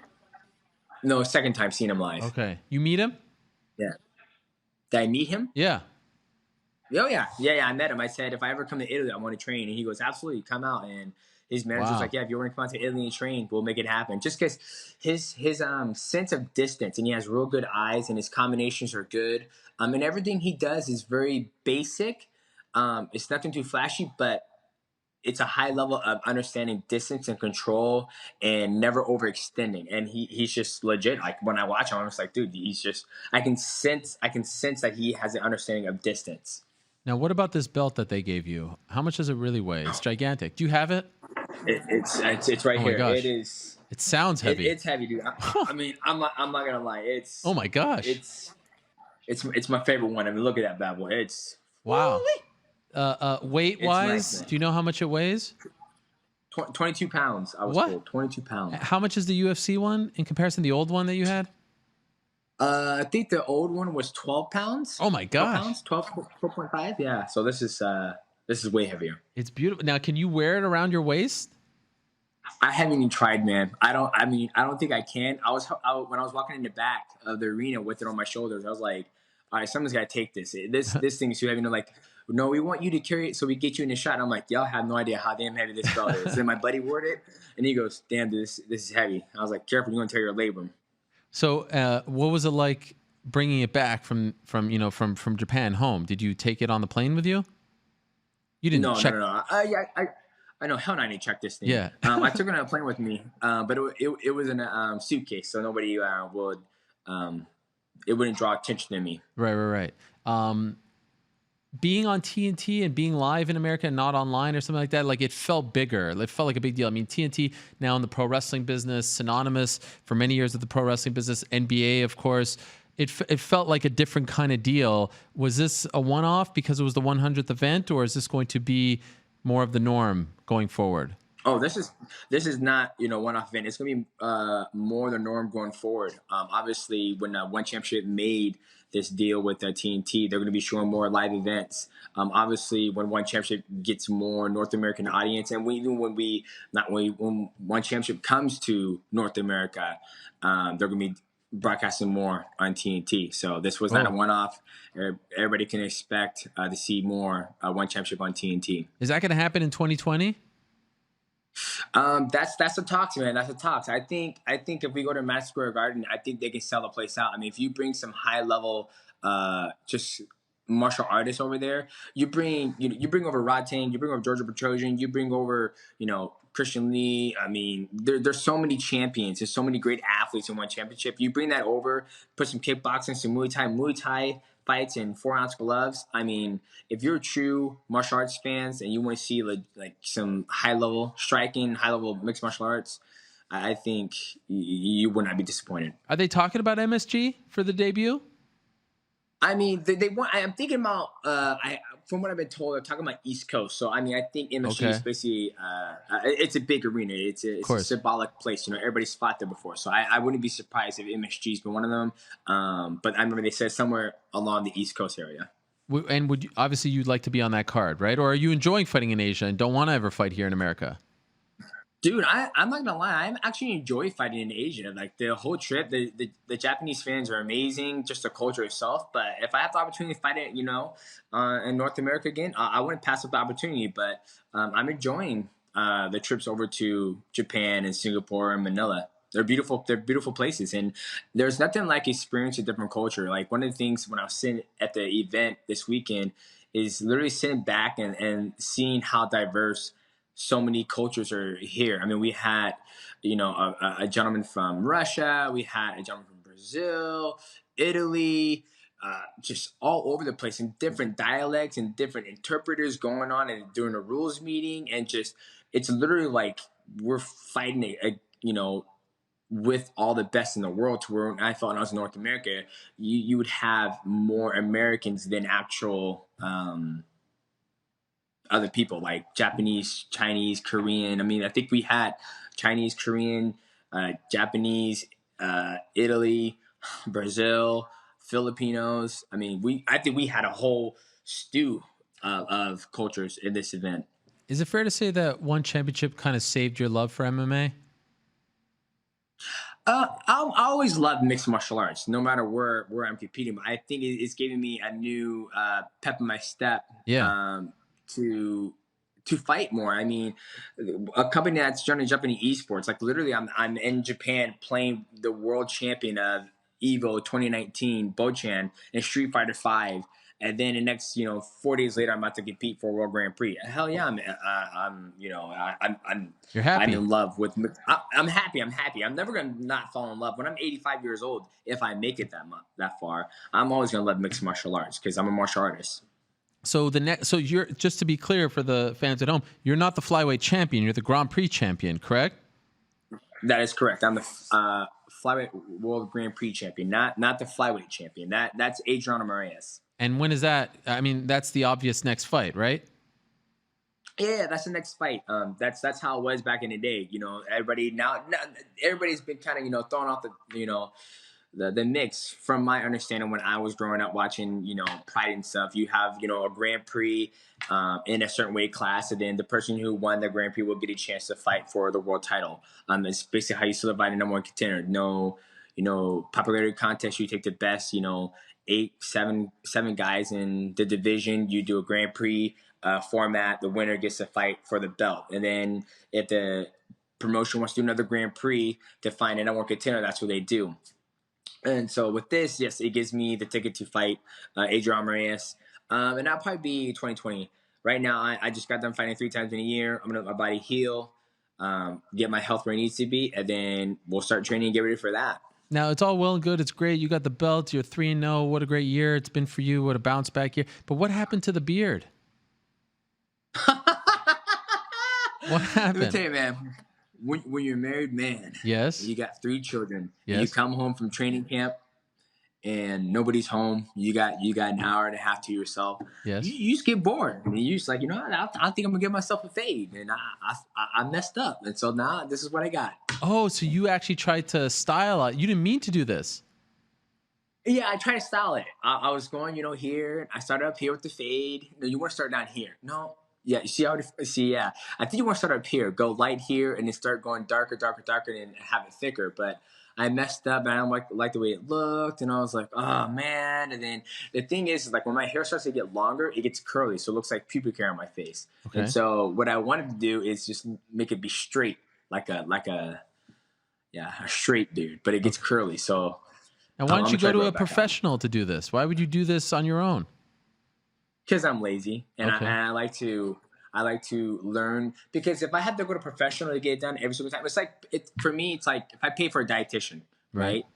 A dietitian is basically going to be my crutch, my handicap, teaching me how to eat my food and how to cook it or whatever. But if I learn how to do it myself, then I can be my own dietitian and know how my food digested, breaks down this food. Why is this carbohydrate better than this carbohydrate? Why is this protein better than this protein? So same thing with my beard. If I can learn how to do it myself, I can line my beard up any given damn time I want. I can be like, I'm going to go, babe, we going out tonight? Yeah, babe, we're going to go out to the club tonight. Let's go do that. Okay. Just line this up real quick, get myself a quick fade. And so that's why I keep on practice. Practice makes perfect. All right, so you're human after all. You're not, superhuman. You mess up your beard as well. But by the way, you look like young DJ here, like not like super young WEC DJ, like early UFC. So I don't mind it. It felt a little like a throwback, if you will. But refresh. Everybody says, "Damn, dude, you look like back at working at Red Lobster." I'm like, hey. The good old days. The good old days. Hey, I'm glad I'm able to, shave, take 20 years off my life, and still look good. Yes, and by the way, you're an AEW fan, I hear, based on your social media. Yes. Yeah, I am. So it's funny. I'm kind of like a closet wrestling fan. So AEW, yeah, I was watching it, and I was just sitting there. Me and my wife Destiny were sitting here watching it, just seeing them do our thing.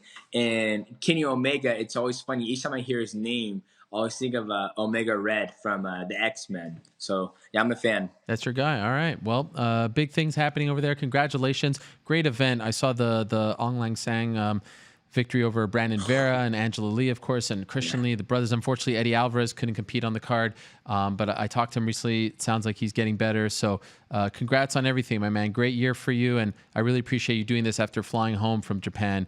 You're always a true mensch, DJ, and we appreciate it on this side of the table. Thanks, man. Ariel, we got to get you out to one of the events at One Championship, get you covering, man. I think you'll have a good time. MSG, I'm there. Can you come to MSG so I can come to the event? Well, it's like you got to get the whole feeling, the culture, go out there to Japan and be able to see some high-level kickboxing, some Muay Thai. We'll get you out there. Don't worry. We'll get you out there. All right. Fair enough. For now, thank you. We appreciate it. Enjoy the victory and feel better. Thanks, Aaron. Thanks, Aaron. Appreciate it, man. All right, there he is, Demetrius Johnson, friend of the program, one of my favorites ever. Flies home, does the show. What a guy. Amazing. Congratulations to him and everyone involved. That was really cool stuff over the past couple days, Saturday and Sunday as well. Now, next up on the program, this is very exciting. I've been trying to get this man on the show for quite some time. And let me tell you, he is very elusive. He doesn't like to do a lot of media. He doesn't like to do a lot of interviews. But a byproduct of this tremendous year that not only he is enjoying, but his entire team, City Kickboxing out of Auckland, New Zealand, is unfortunately perhaps talking to annoying people like me. So without further ado, let us say hello to the head man over there, the man who was in Dan Hooker's corner last Saturday in Melbourne, who was in Israel Adesanya's corner, the man who was undefeated this year in UFC fights, a true candidate for Coach of the Year, Eugene Bareman, joining us right now from New Zealand. Eugene, how are you, my friend? Thank you very much for joining us. No, yeah, thank you for the big introduction. I think this is I think this is the first time I've been on the show, I believe. Yes, it is the first time, but I've tried to get you on before. You just don't like to do media, right? You like to be in the shadows. Yeah, I prefer to be in the shadows, but I also know that this plays an important role in my guys' success and my gym success. So I do have to get used to doing a bit more media. So here I am. Are you kind of down from the high of 2 weekends ago? That was magical stuff. I mean, these types of things don't typically happen when you have guys, you go in as a squad, you're undefeated in front of 60,000 almost people, all of you win the championship. This is the stuff dreams are made of. Do you still feel like you're high from that, or have you come back down to earth?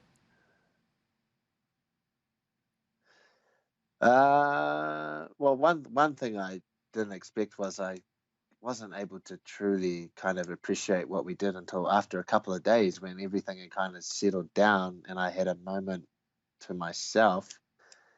Then I got those, those big emotions and those really good highs that you're talking about. So it actually took a couple of days.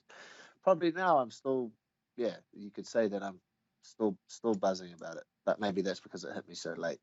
You've been involved in combat sports, martial arts for a very long time. Would it be fair to say that was the greatest night or day of your career, fighter or coach? That's a very apt description of that night. Yeah, definitely. Wow, that's amazing. And now, do you feel like life has changed? I mean, life has changed for Israel. I see him on Instagram. He's driving fancy cars now, and life has continuously changed, like gradually changed since he came to the UFC. But for you and your gym, do you feel like life has changed? Do you feel like people view you differently? Getting that recognition over here in North America as well? Like, do you just feel like everything around you has changed?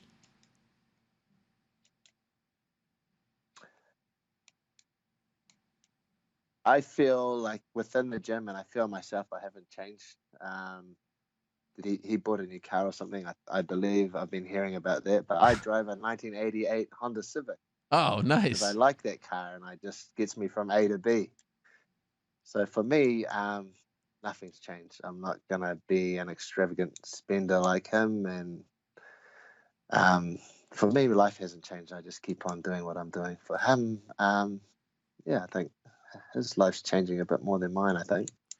We have seen this story in combat sports a lot. You know, the meteoric rise, the championship, the riches that come with it. Are you worried that life will change too much for young Israel? Do you think, like you've been around sports, you know exactly of the examples that I'm talking about. How will you keep him from not falling down, you know, those traps and going down the wrong paths? Yeah, I am worried about that because this is uncharted territory. Neither him nor I have been in this place, and there's a lot of new things that are coming into our environment, and they're new to us, so we don't have a blueprint to work off. We just have to take it as it comes. I'm not an advocate of that kind of lifestyle and that flashy type of spending. I believe he should be rewarded for his hard work, but he has to there's people in my gym that deserve more than him to be in the UFC and be in the position that he's in, and he'll admit that. These are people that on some weeks they have to come and borrow $200 off me just to survive, or $100 off me to survive. These are his training partners. Wow. So, and flashing my wealth and what I've done, because the people that help get me there every day, that struggle with me every day and are still struggling, I feel like we don't need to push that on them, because they deserve everything just as much as we should. And it's not my style. It's not the way I'll do it. Have you talked to him about this, about not falling down, and those traps and the wrong people and things like that? Now that he's become arguably the face of the UFC and this megastar, have you guys had that conversation?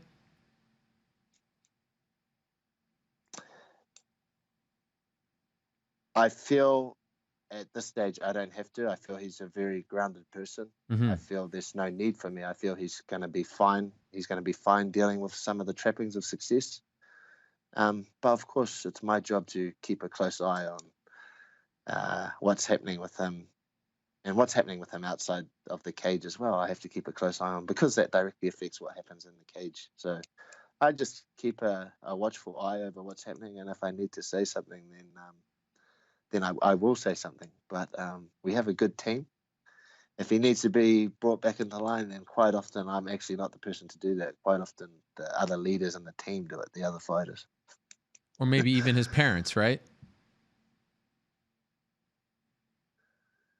Well, definitely his parents. But his parents aren't in the environment that we're in, so they don't get to see him every day, and they don't get to see Israel at his most vulnerable like we do sometimes. If I would have talked to you around this time last year, like I remember having Israel on my year-end show where we gave him the award of Breakthrough Fighter of the Year, and he was like, "Yeah, that's cool. Next year I'm going for Fighter of the Year." But who would have thought you guys would enjoy this kind of year? And by the way, it's not over. Of course, you know that. You don't need me to tell you that. Massive fight on December 14th, Alex Volkanovski against Max Holloway.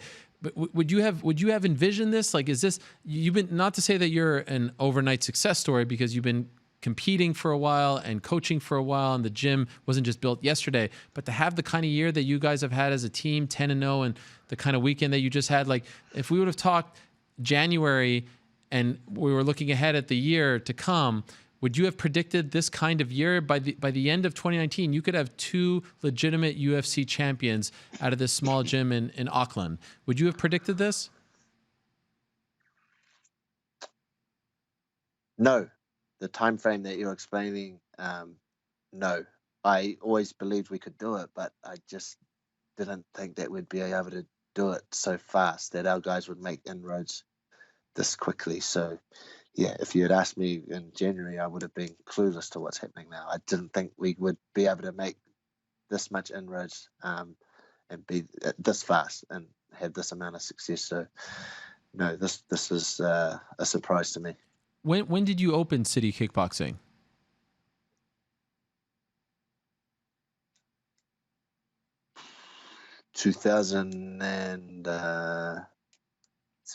It's been around for 11 years.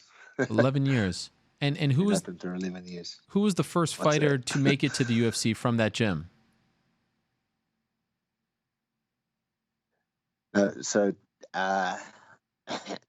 Dan Hooker was actually part of another gym. Right.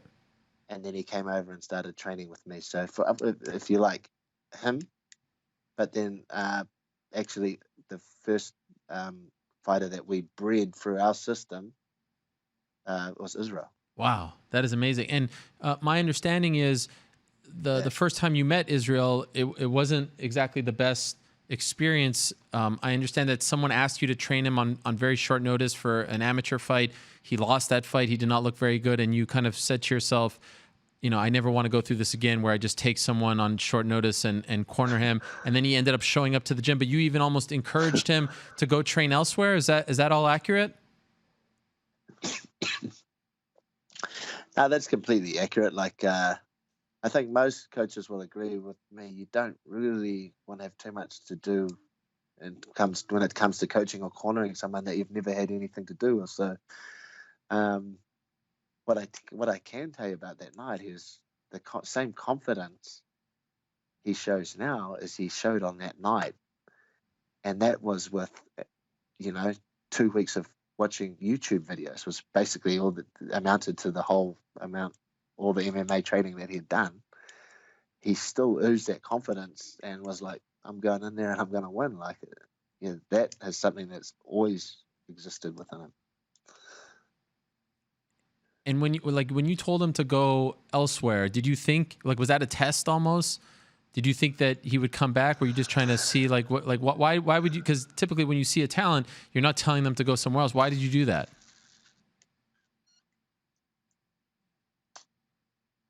No, you're on the right track. It was a bit of a test. Okay. Like, I'm very confident in what my gym can do, and if a fighter goes away and then has the ability to recognize that you're doing something that will work with them, then that's someone that deserves our attention. So it was a little bit of a test, and a little bit of I will admit this. There's a little bit of apprehension on my part because he just seemed like a guy who was a little bit cocky and who wasn't that good. Wow. And what year was this? It's a good question for him, Ariel. Sorry. I'm hopeless with my dates. Okay, no problem. But obviously he's turned out to be great, and he is, I mean, I think he would admit he is cocky, but he backs it all up. He's a showman. When he tells you before a fight, like, the Robert Whittaker fight in front of all those people, that he's going to come out and dance the way he did, do you have any reservations about that? Because that even, that adds pressure. If you dance and then you get knocked out or lose, you're a laughing stock. How did you feel when you found out about that? No, I just found out when I was involved in the whole thing. Oh, really? He knows that I'm not interested in that. Yeah, I'm not. He knows I have no interest in all of that stuff, so he doesn't share it with me. Like, I have my job, and for the most part, he knows what it is, and I stick to that. So, yeah, I just found out. Yeah, it was a bit of a mess that night. Like, they told us to wait by the cage side. And now that our gear would come to us, and then our wrestling coach leaned over to me and was like, Israel really wanted us to be part of the walkout. And then I looked at him and said, well, why have you left it to the last minute to tell me? So we all, at the last second, we all sprinted back up the tunnel, and we arrived where Israel was just in time for him to be announced and then walk out. So wow, it all worked out in the end. I saw on the City Kickboxing social media, you went to Tahiti and you brought the belt with you, and I understand that this was a very emotional trip for you. Can you explain this photo that we're seeing here? You brought the belt. I think you lost a friend and you were honoring him. What do these photos signify? Yeah, so this is in 2014. I took one of Israel's close friends, one of my students, to Tahiti for a boxing fight, and unfortunately he passed away in my arms in the ring that night. And where that belt is where the ring was. So after that fight, after that tragedy, I didn't really want anything to do with the sport, to be honest. I thought, if this is the sort of tragedy that a sport like this can, bring someone and bring a family and bring loved ones, then what's the point in it? And there's no point. Like, this it trumps everything. It's not worth the risk. So I didn't want to have anything to do with the sport. I just wanted to just fade away and just take my life in a different direction. So after, I was a great teacher of mine many months later said to me that he explained it to me like this. He said, all your students are still going to fight. Israel's still going to fight. Dan's going to fight. Everybody's still going to continue their career. And then he looked at me and he said, is there anybody on this planet that you trust to look after their lives more than yourself? And I'd never thought of it like that. And I thought about that question, and that question just resonated with me, and it kept going over in my head. And at the end of the day, the answer was no. There was no one else on this planet Earth that I would trust more than myself to look after those guys and make sure they get in that cage and then back out safely. There wasn't a single person. And so I knew I had to continue this journey. And so I made up my mind that I would continue. And I believe in some sort of way that my boy Willman's his name that passed away was influential in me making that decision to stick with the sport. And so this was a little bit of a paying homage to him and bringing the bout back to the place where we lost him.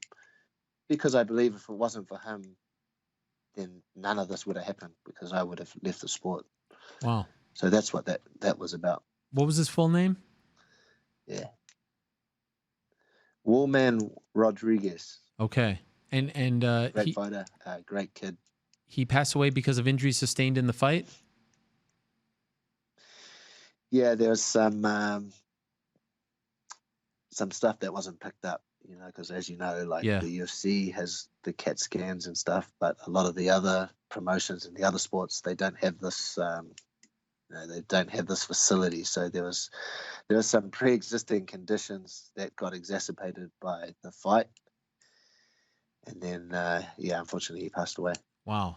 I'm sorry about that, but I mean, obviously I didn't know when I saw those photos, but now they are beautiful, and it's amazing that you did that.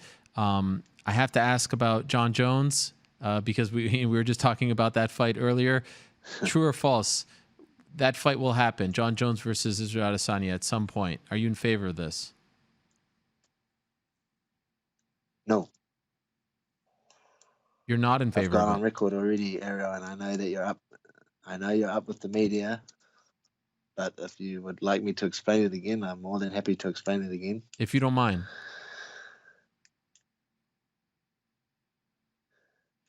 Well, I believe we're, me and Israel in a certain place where we don't have to give a person of John's nature the opportunity that Israel can bestow on him.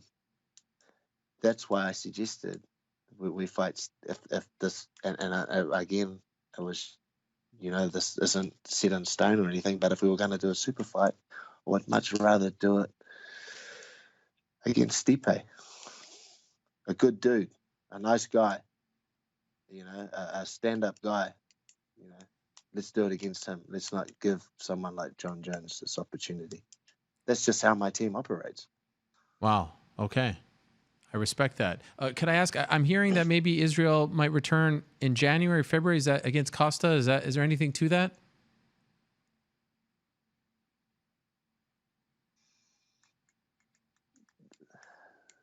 To be honest, I have to talk to him about it. I think he wants that fight. I think he has something that he wants to prove with that particular opponent. So I think that looks like the likely scenario. I'm just not sure when. Okay. February? Did you say January or February? Yeah. Or is that too soon? Yeah, mate. Wow. I mean, it's up to him. That's the reason that's a hard time for fighters, because it's just around that Christmas, New Year's period. Sure. So basically, if you're fighting in January, February, you've got to give that up. So I don't know if he's willing to give that up. But this comes back to what we were talking about before, Ariel. Like a lot's changing now, so we need to have that conversation. Well, I have to say this has been a fascinating conversation, and it was worth the wait. I wish we had more time. Unfortunately, we are out of time. Corporate Jake once again rearing his ugly head, but I really appreciate you doing this, especially so early over there in Auckland, and hopefully we can talk very soon. I want to wish you a big congratulations on the past year that you've had, and also good luck on December 14th as Alex fights Max Holloway as well in Las Vegas. Thank you so much for doing this, Eugene. And again, congrats on this past Saturday, or 2 Saturdays ago, I should say. And of course, 2019. It's been amazing to see what you guys have done in this past year. Thank you, Ariel. I'll see you in Vegas when Alex wrestles that bout off Max and we bring it back to Oceania, Australasia. Thank you very much. I can't wait. There he is, Eugene Bareman. If you are not familiar, please get familiar. In my opinion, Eugene and Eric Albarracin, they are the top 2 contenders, if you will, for Coach of the Year.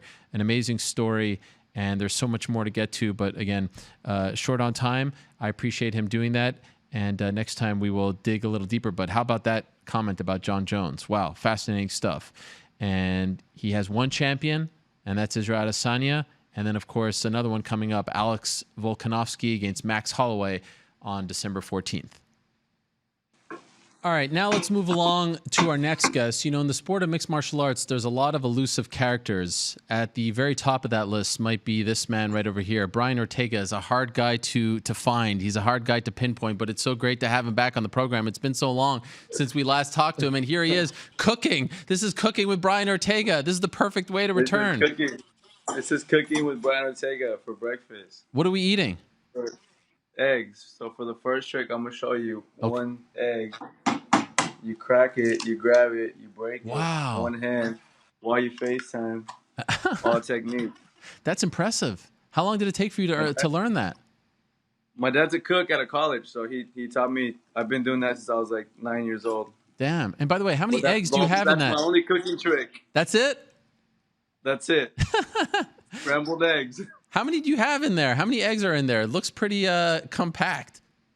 It was 3, and then I did 4 just for the show. Okay. Well, we appreciate you doing that for us. 4 is a lot. So good to see you, my man. It's been a while. Why have you kind of stayed out of the limelight this year? You're returning December 21st against Chan Sung-jung, the Korean Zombie, in South Korea. We'll get to that in a second. But it feels like only recently have you reemerged. Last saw you last December against Max Holloway. You've been relatively quiet. How come? Just a lot of things, man, on the fighter side that people don't realize that happened. Coming back, healing was another thing. Like, I have surgery after surgery after surgery, and then you had to do all kinds of stuff during that. And then, I don't know, man. It's just, time flies by, man. I feel like I'm getting old. How many surgeries did you have since that fight? I had 2. On what? My nose and my hand. Okay. And how are they feeling now? They feel good. They feel 100 now, finally. Which one was worse? I want to say the hand one. The hand one sucked because I broke it in half, and then I dislocated it during the fight. I want to say early on in the fight, and I didn't really feel it. I just knew I couldn't grab for some weird reason, and it wasn't until after when they did all the X-rays and everything that they told me what happened in my hand. Prior to this, had you ever had any surgeries as a result of fighting? I had 2 shoulder surgeries. Okay. So you're somewhat familiar. Yeah, I'm familiar with the surgery game. But for you to take the time off and to have the 2 surgeries coming off a title loss, and there was so much that went into that fight because you were supposed to fight in July. It was this long, drawn-out thing. Has it been hard to sit on that loss and to just kind of dwell and not get back on the horse and have another fight at the top of the record so the last fight isn't the title loss to Max Holloway? I mean, the thing, it just, obviously, whenever you lose a fight, it sucks because you're in there trying to, like, you battle through your own things mentally. What did I do wrong? What could have done better? What happened? Why, and then you watch the tape of yourself and you're like, why the hell did I even do that? And there's just a lot of things, bro, but now it's just time to keep looking at that tape, remind myself of what happened and how I was feeling and the things I was dealing with at that time, physically and mentally, and make them better for the future. So that's pretty much what I've been doing, man. I've been on that type of mission lately. How many times have you watched it? I watched it a good amount. Okay. I can't say how many times, but I watched it a good amount, from the first round to the second round to breaking everything down how I felt in my head at that time. It just, everything. Too many times. And I've heard you talk recently about, having to make some changes behind the scenes, trying to fix things and whatnot, but I haven't heard you actually speak of what these changes are. Could you tell us what are the things that you've changed? What are we seeing different now as far as when we see Brian Ortega? What's different? I mean, I feel like I've been doing just before. I took pride on the fact that I was just this guy who made it from the garage, who had really no strength and conditioning coach, no wrestling coach, no Muay Thai coach, no like literally had nothing. Just jiu-jitsu coach, boxing coach in the garage or on the mat, and that's how I got away with. I got away with all my entire career that way, from my amateur to my pro level, and it worked. But like I told, like when I was in Mexico City, I told people, I go, once you get to the top, every single person in here has a certain type of element in their game that you need or you need to know of. So it just like I just started doing legit athlete stuff. I stopped eating junk food during training camp or at all, kind of. So I don't know, man. It's just it lit a fire in me that kind of made me have a reality check on how I should live my life and how I should start doing things with coaching and actually being a legit fighter now. So have you changed coaches? Do you have different coaches now? We have some new coaches, yeah. Okay. People of note? Are you going to different places outside of LA? A little bit, yeah. Okay. I'm going to other places, getting some different type of training with some other people. But mostly I've been honestly lucky enough to have everything still close by to me. Flew in someone from Netherlands to start training with, and then he flew back for some seminars right now. But I mean, it's just changed everything. I mean, wow. Did you have this epiphany like right after the fight, or did it take you some time to kind of realize I need to start eating differently and all this stuff?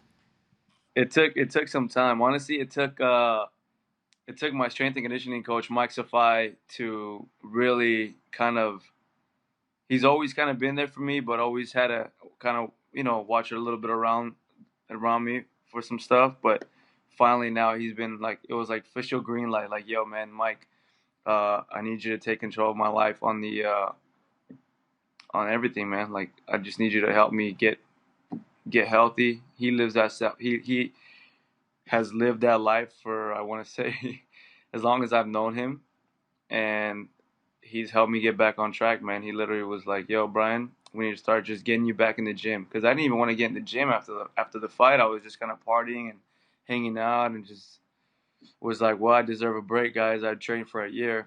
And he was like, Brian, let's just get you in there just to move a little bit.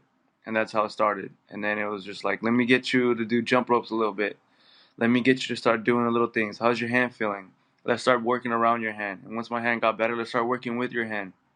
And then sure enough, I fell in love again with training and being at the gym and getting better at new things. And he gave me a whole breakdown, like, listen, you can't be doing what you've done.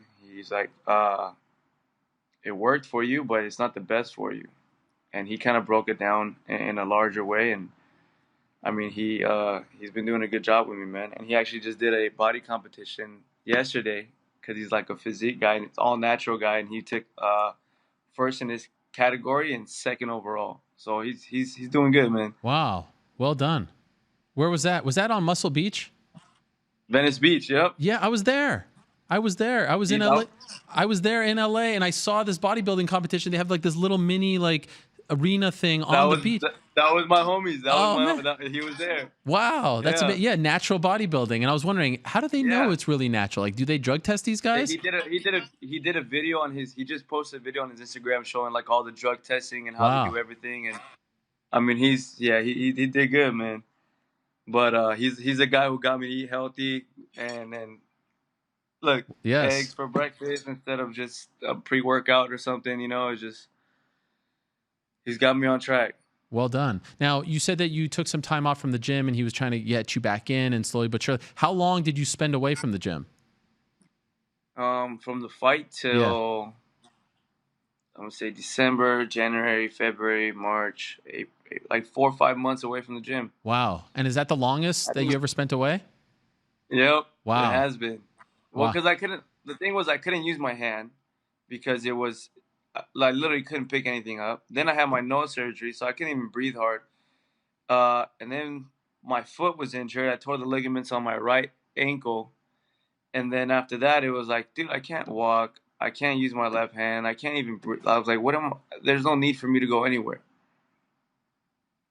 And that's what it was, man. But finally, once I got on track, I just started working out with Mike, and then and another friend named Freddie. We started going a lot to the gym, and I don't know, it just slowly started picking up. So for a guy, you're 28 now, turning 29 in early 2020 February, undefeated. You're on fire. Everyone's high on you. You get the title shot, and that's when you suffer your first loss. Mentally, what does that do to you? How do you react to losing? I'm sure you've lost competitions, but like to lose a fight and kind of get respect. What is this? Hot sauce? Tapatio. Yep. Mexican. Can't have food without hot sauce. I'm used to, by the way, I'm used to seeing you just eat in that like Mexican market. Perla Tapatia. Yeah. You know that market where we eat all your stuff? I see Yeah. that. It's called La Perla Tapatia. Oh yes, I love that place. I'd love to go there one day. Homie Miguel owns that spot, man. That's family right there, man. That's why I eat over there, because when you go over there, it's like home meals. But getting back to my question, how did you react to actually losing, like feeling defeat? Especially, it's like you don't feel defeat in a mid-card fight. Like this was the main event, this was the title, this is what you had strived for. Mentally, how did you deal with that? Did you feel down afterwards? Did you feel like you wanted nothing to do with this sport anymore? How did you react? The thing was, I always knew that I was gonna lose one day, as in terms of saying this sport eventually will get someone. Mm-hmm. So far, there's very few people who survived their entire career. I don't think there's anyone that survived their career without having a loss handed to them. And I even said it. I want to say when I fought, either Cub or someone. I forgot who I fought, but I was like, "Yo," I go, "If I lose, I want to know how I lose." And that's kind of what intrigues me in this game. You know, like I want to know how I'm gonna lose. I want to know like my failures. As me trying to be the best in the world, I need to learn what I'm bad at, what I need to get good on. And when you're winning the way I was winning, you kind of get stuck in that mentality of, well, if it ain't broken, don't fix it. But also, if you don't grow or evolve, you also stay the same. And if you stay the same, eventually you get figured out. And that's what happened. And I mean, yeah, man, I was depressed for a while. Like I said, I didn't go to the gym for a while. I just wanted to make up for lost time and just hang out with friends and family and party and just kind of, I don't know, man, try to see if I can let some sort of any frustration out, I guess, right? Mm-hmm. But the fight alone was not the one that messed me up. It was, you know, the after things, the close people, things that they said, things that were done, you know, just things, the way things were handled after the fight that should never been that way. And just, unfortunately, you know, a lot of things just went stupid, man. And yeah. Like what? What do you mean by that? Just a lot of things were said, man. By who? That's hard. I don't snitch, man. Okay, fair enough. Yeah, I don't snitch. I don't snitch. I don't go and throw people's names out there. Like I said, we've talked with everyone. Everyone's finally shaken hands and kind of and settled everything, you know. But it took a while, man. It's literally not that long ago. So it took a good amount of time to kind of squash all this shit out. My understanding, and it's always interesting after someone suffers their first pro loss, what they do in the comeback fight. And so you've just talked about, you know, the training and the diet. You've also changed management, right? Yes. So that's a lot of changes going into this fight. Do you feel like all this was like, did you feel like you just needed a fresh start? Or is it a little much to change so much? You know, it's just one loss. As you said, everyone loses, but there's a lot different in your life than the last time we saw you, which was just 10 months ago. Everything is completely different. Wow. Everything's completely different, completely not me, right? Right. And I like it, man. It's helping me fall in love with the sport again. Before it became a job, you know, when I was training.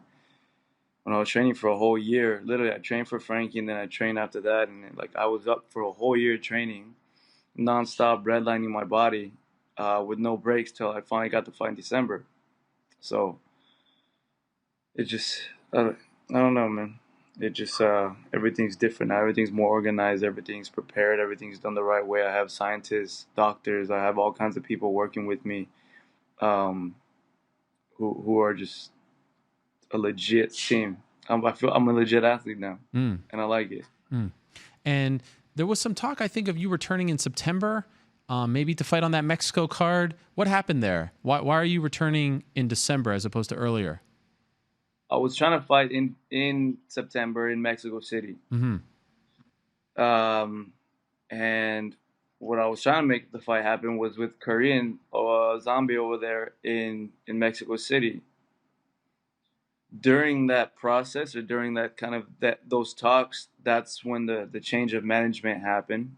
Okay. And like I said, obviously I had to change management. And when I changed management, that kind of deal went out the door with it, you know? Okay. Yeah. But you were ready to return in September, or at least you wanted to return in September. I wanted to fight in Mexico City. Yeah. I was ready. I got cleared by the doctors. Everything was good. I talked to my friends out there in Mexico City, told them to set up camp over there. Let's start doing it. And like I said, just these little things happen. And business side had to take care of itself, and we couldn't make it happen. So then the closest fight to fighting Korea now would have to be in Korea. Yeah. So I was like, well, cool. If you didn't go to me, then I'm going to go to you. How do you feel about that? Because it goes from literally almost being like a home game for you to now going all the way there on his turf. Are you okay with that? Oh, man, I'm excited for it. It's like it's the first time that I've had to go on someone else's soil and fight their king, right? Yeah. So this is I love things like that, man. It's all about the challenge, you know. Any great history story, anything, in order to conquer something, you have to go all the way out there and you got to fight them on home soil. So, you know, I'm trying to conquer now. I'm not trying to defend anything. So right now I got to beat all these people to go back and climb the ladder again. So that's what I'm going to do. Is there some friction between you and Chan Sung Jung? Because like going on your social media, it seemed like maybe you didn't like that he mentioned you in an interview, and then you were trying to get to him. How would you describe how you feel about him and the state of your quote unquote relationship? I mean, I don't have a relationship with a guy. Right. I don't know. I think he tagged me on something saying he's Mexico City ready. I was like, okay, me too. And then all of a sudden he started saying some other stuff on the internet, so I started shooting back. And then we started, you know, in a way, a little bit talking shit to each other on Instagram. Okay. So, yeah. But finally, the last one I said, it was like, I'm coming to you now. You can't say that I'm scared to fight. You can't say this. Like, I'm coming to your fucking home to fight you. Like, actually, I should be packing right now because I gotta have a flight in a little bit. But I'm going to Korea right now. Oh wow! How do you feel about that? I feel good. You're going out on a mission. Feel good. This is the first time you'll see him. Yeah. I think you should be there. Yeah. Okay. We're gonna have the press tour. We're going to go out there and do stuff out there for TV and the media and everything out there. Okay, wow, that is big. So that's December 21st in South Korea. By the way, just curious because you were so synonymous with him. Will Henner be in your corner for this fight? Yes. Always. Always. That's a day oneer. That's he was there when I was 13 years old, man. Took me in as a little brother, then as a little apprentice.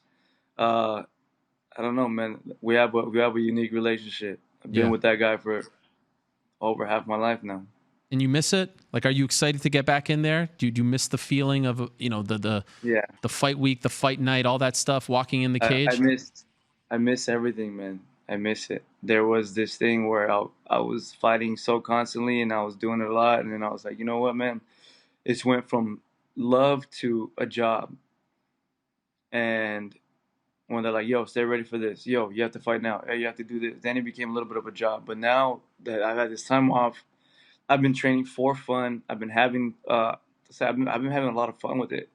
all these new arts that I'm taking up.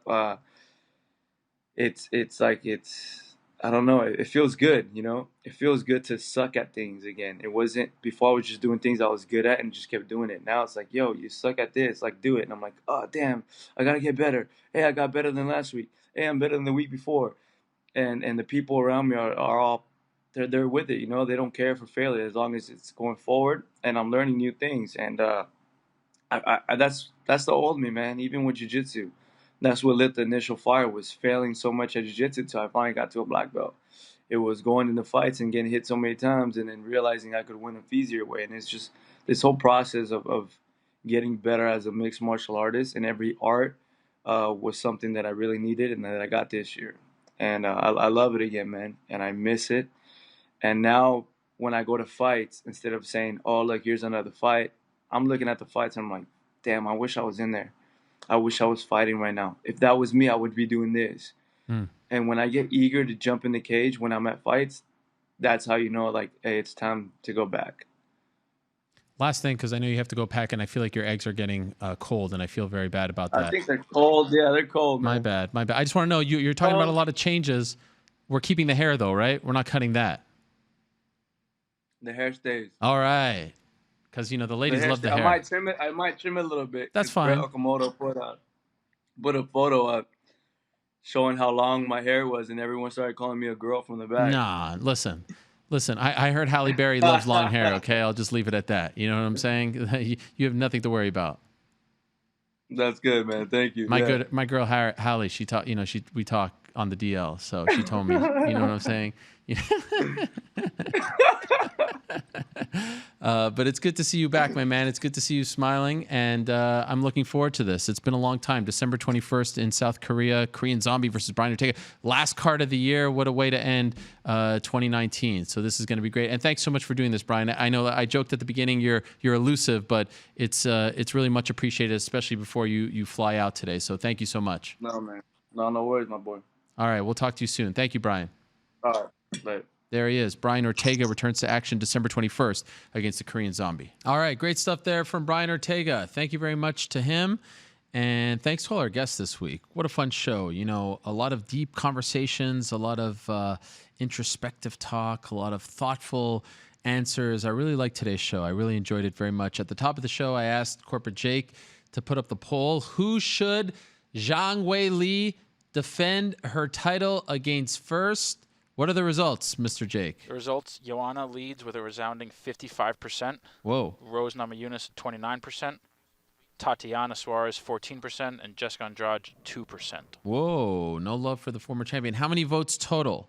Just under 13,500 votes. Okay. Well, there you have it. Thank you very much to everyone who voted. What did you win? Nothing. But I appreciate the insight, and it does seem like Joanna is the front runner, not only in our hearts, but in the UFC's heart, because, well, Tatiana's not available. Andrade doesn't seem like that's the fight they want. The big one is Rose. Again, hopefully we'll hear from her sooner rather than later. Now, just a couple more things before I go. Like I said, very busy weekend coming up with PFL on Thursday, UFC on Friday, the main event, Chris Weidman versus Dominic Reyes. Check out UFC Destin. That's on ESPN+. It drops this week. This is a phenomenal series that doesn't get the play that it deserves. They follow one particular fight, and both it's like a higher brow version of UFC Embedded. They follow them leading up to the fight, and then there's a part 2 after the fight, and that drops the following week. So part 1, the lead up, drops this week, and then part 2 next week. Also, Tuesday night, the 30 for 30, Tito versus Chuck, or is it Chuck versus Tito? Anyway, Tito Chuck or Cheeto Tuck. You get the point. That is premiering. Actually, there was like a soft launch a couple of weeks ago, and I just stumbled upon it, but I won't give you my thoughts now. It premieres tomorrow, officially, on the ESPN Family Networks, and then afterwards, you can catch it on ESPN+. And next week, I'll have an announcement about myself, some personal news, but we'll get to that next week. All right? I think we're out of time. I think Eugene is now in the anti-corporate Jake category as well, because he told me to rush with him. Add him to the list. So you got Jorge Masvidal, you got Israel Adesanya, or Adesanya, as we learned last week, and now you've got Eugene Bareman. I think he chuckled when I said his name. But no, for all of you who are giving Corporate Jake hate, I mean, come on. This guy has taken the show to new heights and has given us the resources and has really made his baby. He tries to travel. He tries to leave me high and dry each and every week, but he comes back for more. And he's an integral part of the squad, along with everyone else who's working back there. We've got Jordan back there. We've got Brian back there. We've got Nick back there. Who else do we have back there? Kelsey. We've got Michael back there. We've got a whole host of great characters back there. And Miguel back there. Who else? Anyone else we want to give a shout out to on this Canadian Thanksgiving? I'm trying to be thankful for the whole Isabel we've got back there. Anyone else? Anyone else? Going once. We've got Glenn back there. We've got Christina back there. Who else? Anyone? We've got Tarika. We've got TST. We've got a whole host of characters, great people working on this show, and I love it. I'm thankful for all of them. And I'm thankful for you. And I'm thankful for our guests. Thank you very much to everyone who joined us. Joanna, Tatiana, Mike Davis, David, Cain, AJ, Rampage, Travis, Demetrius, Eugene, and Brian Ortega. If you missed anything, check it out. Apple, YouTube, Twitter, all this. Back next week. Same place. Tell us, say peace. I'm out of here.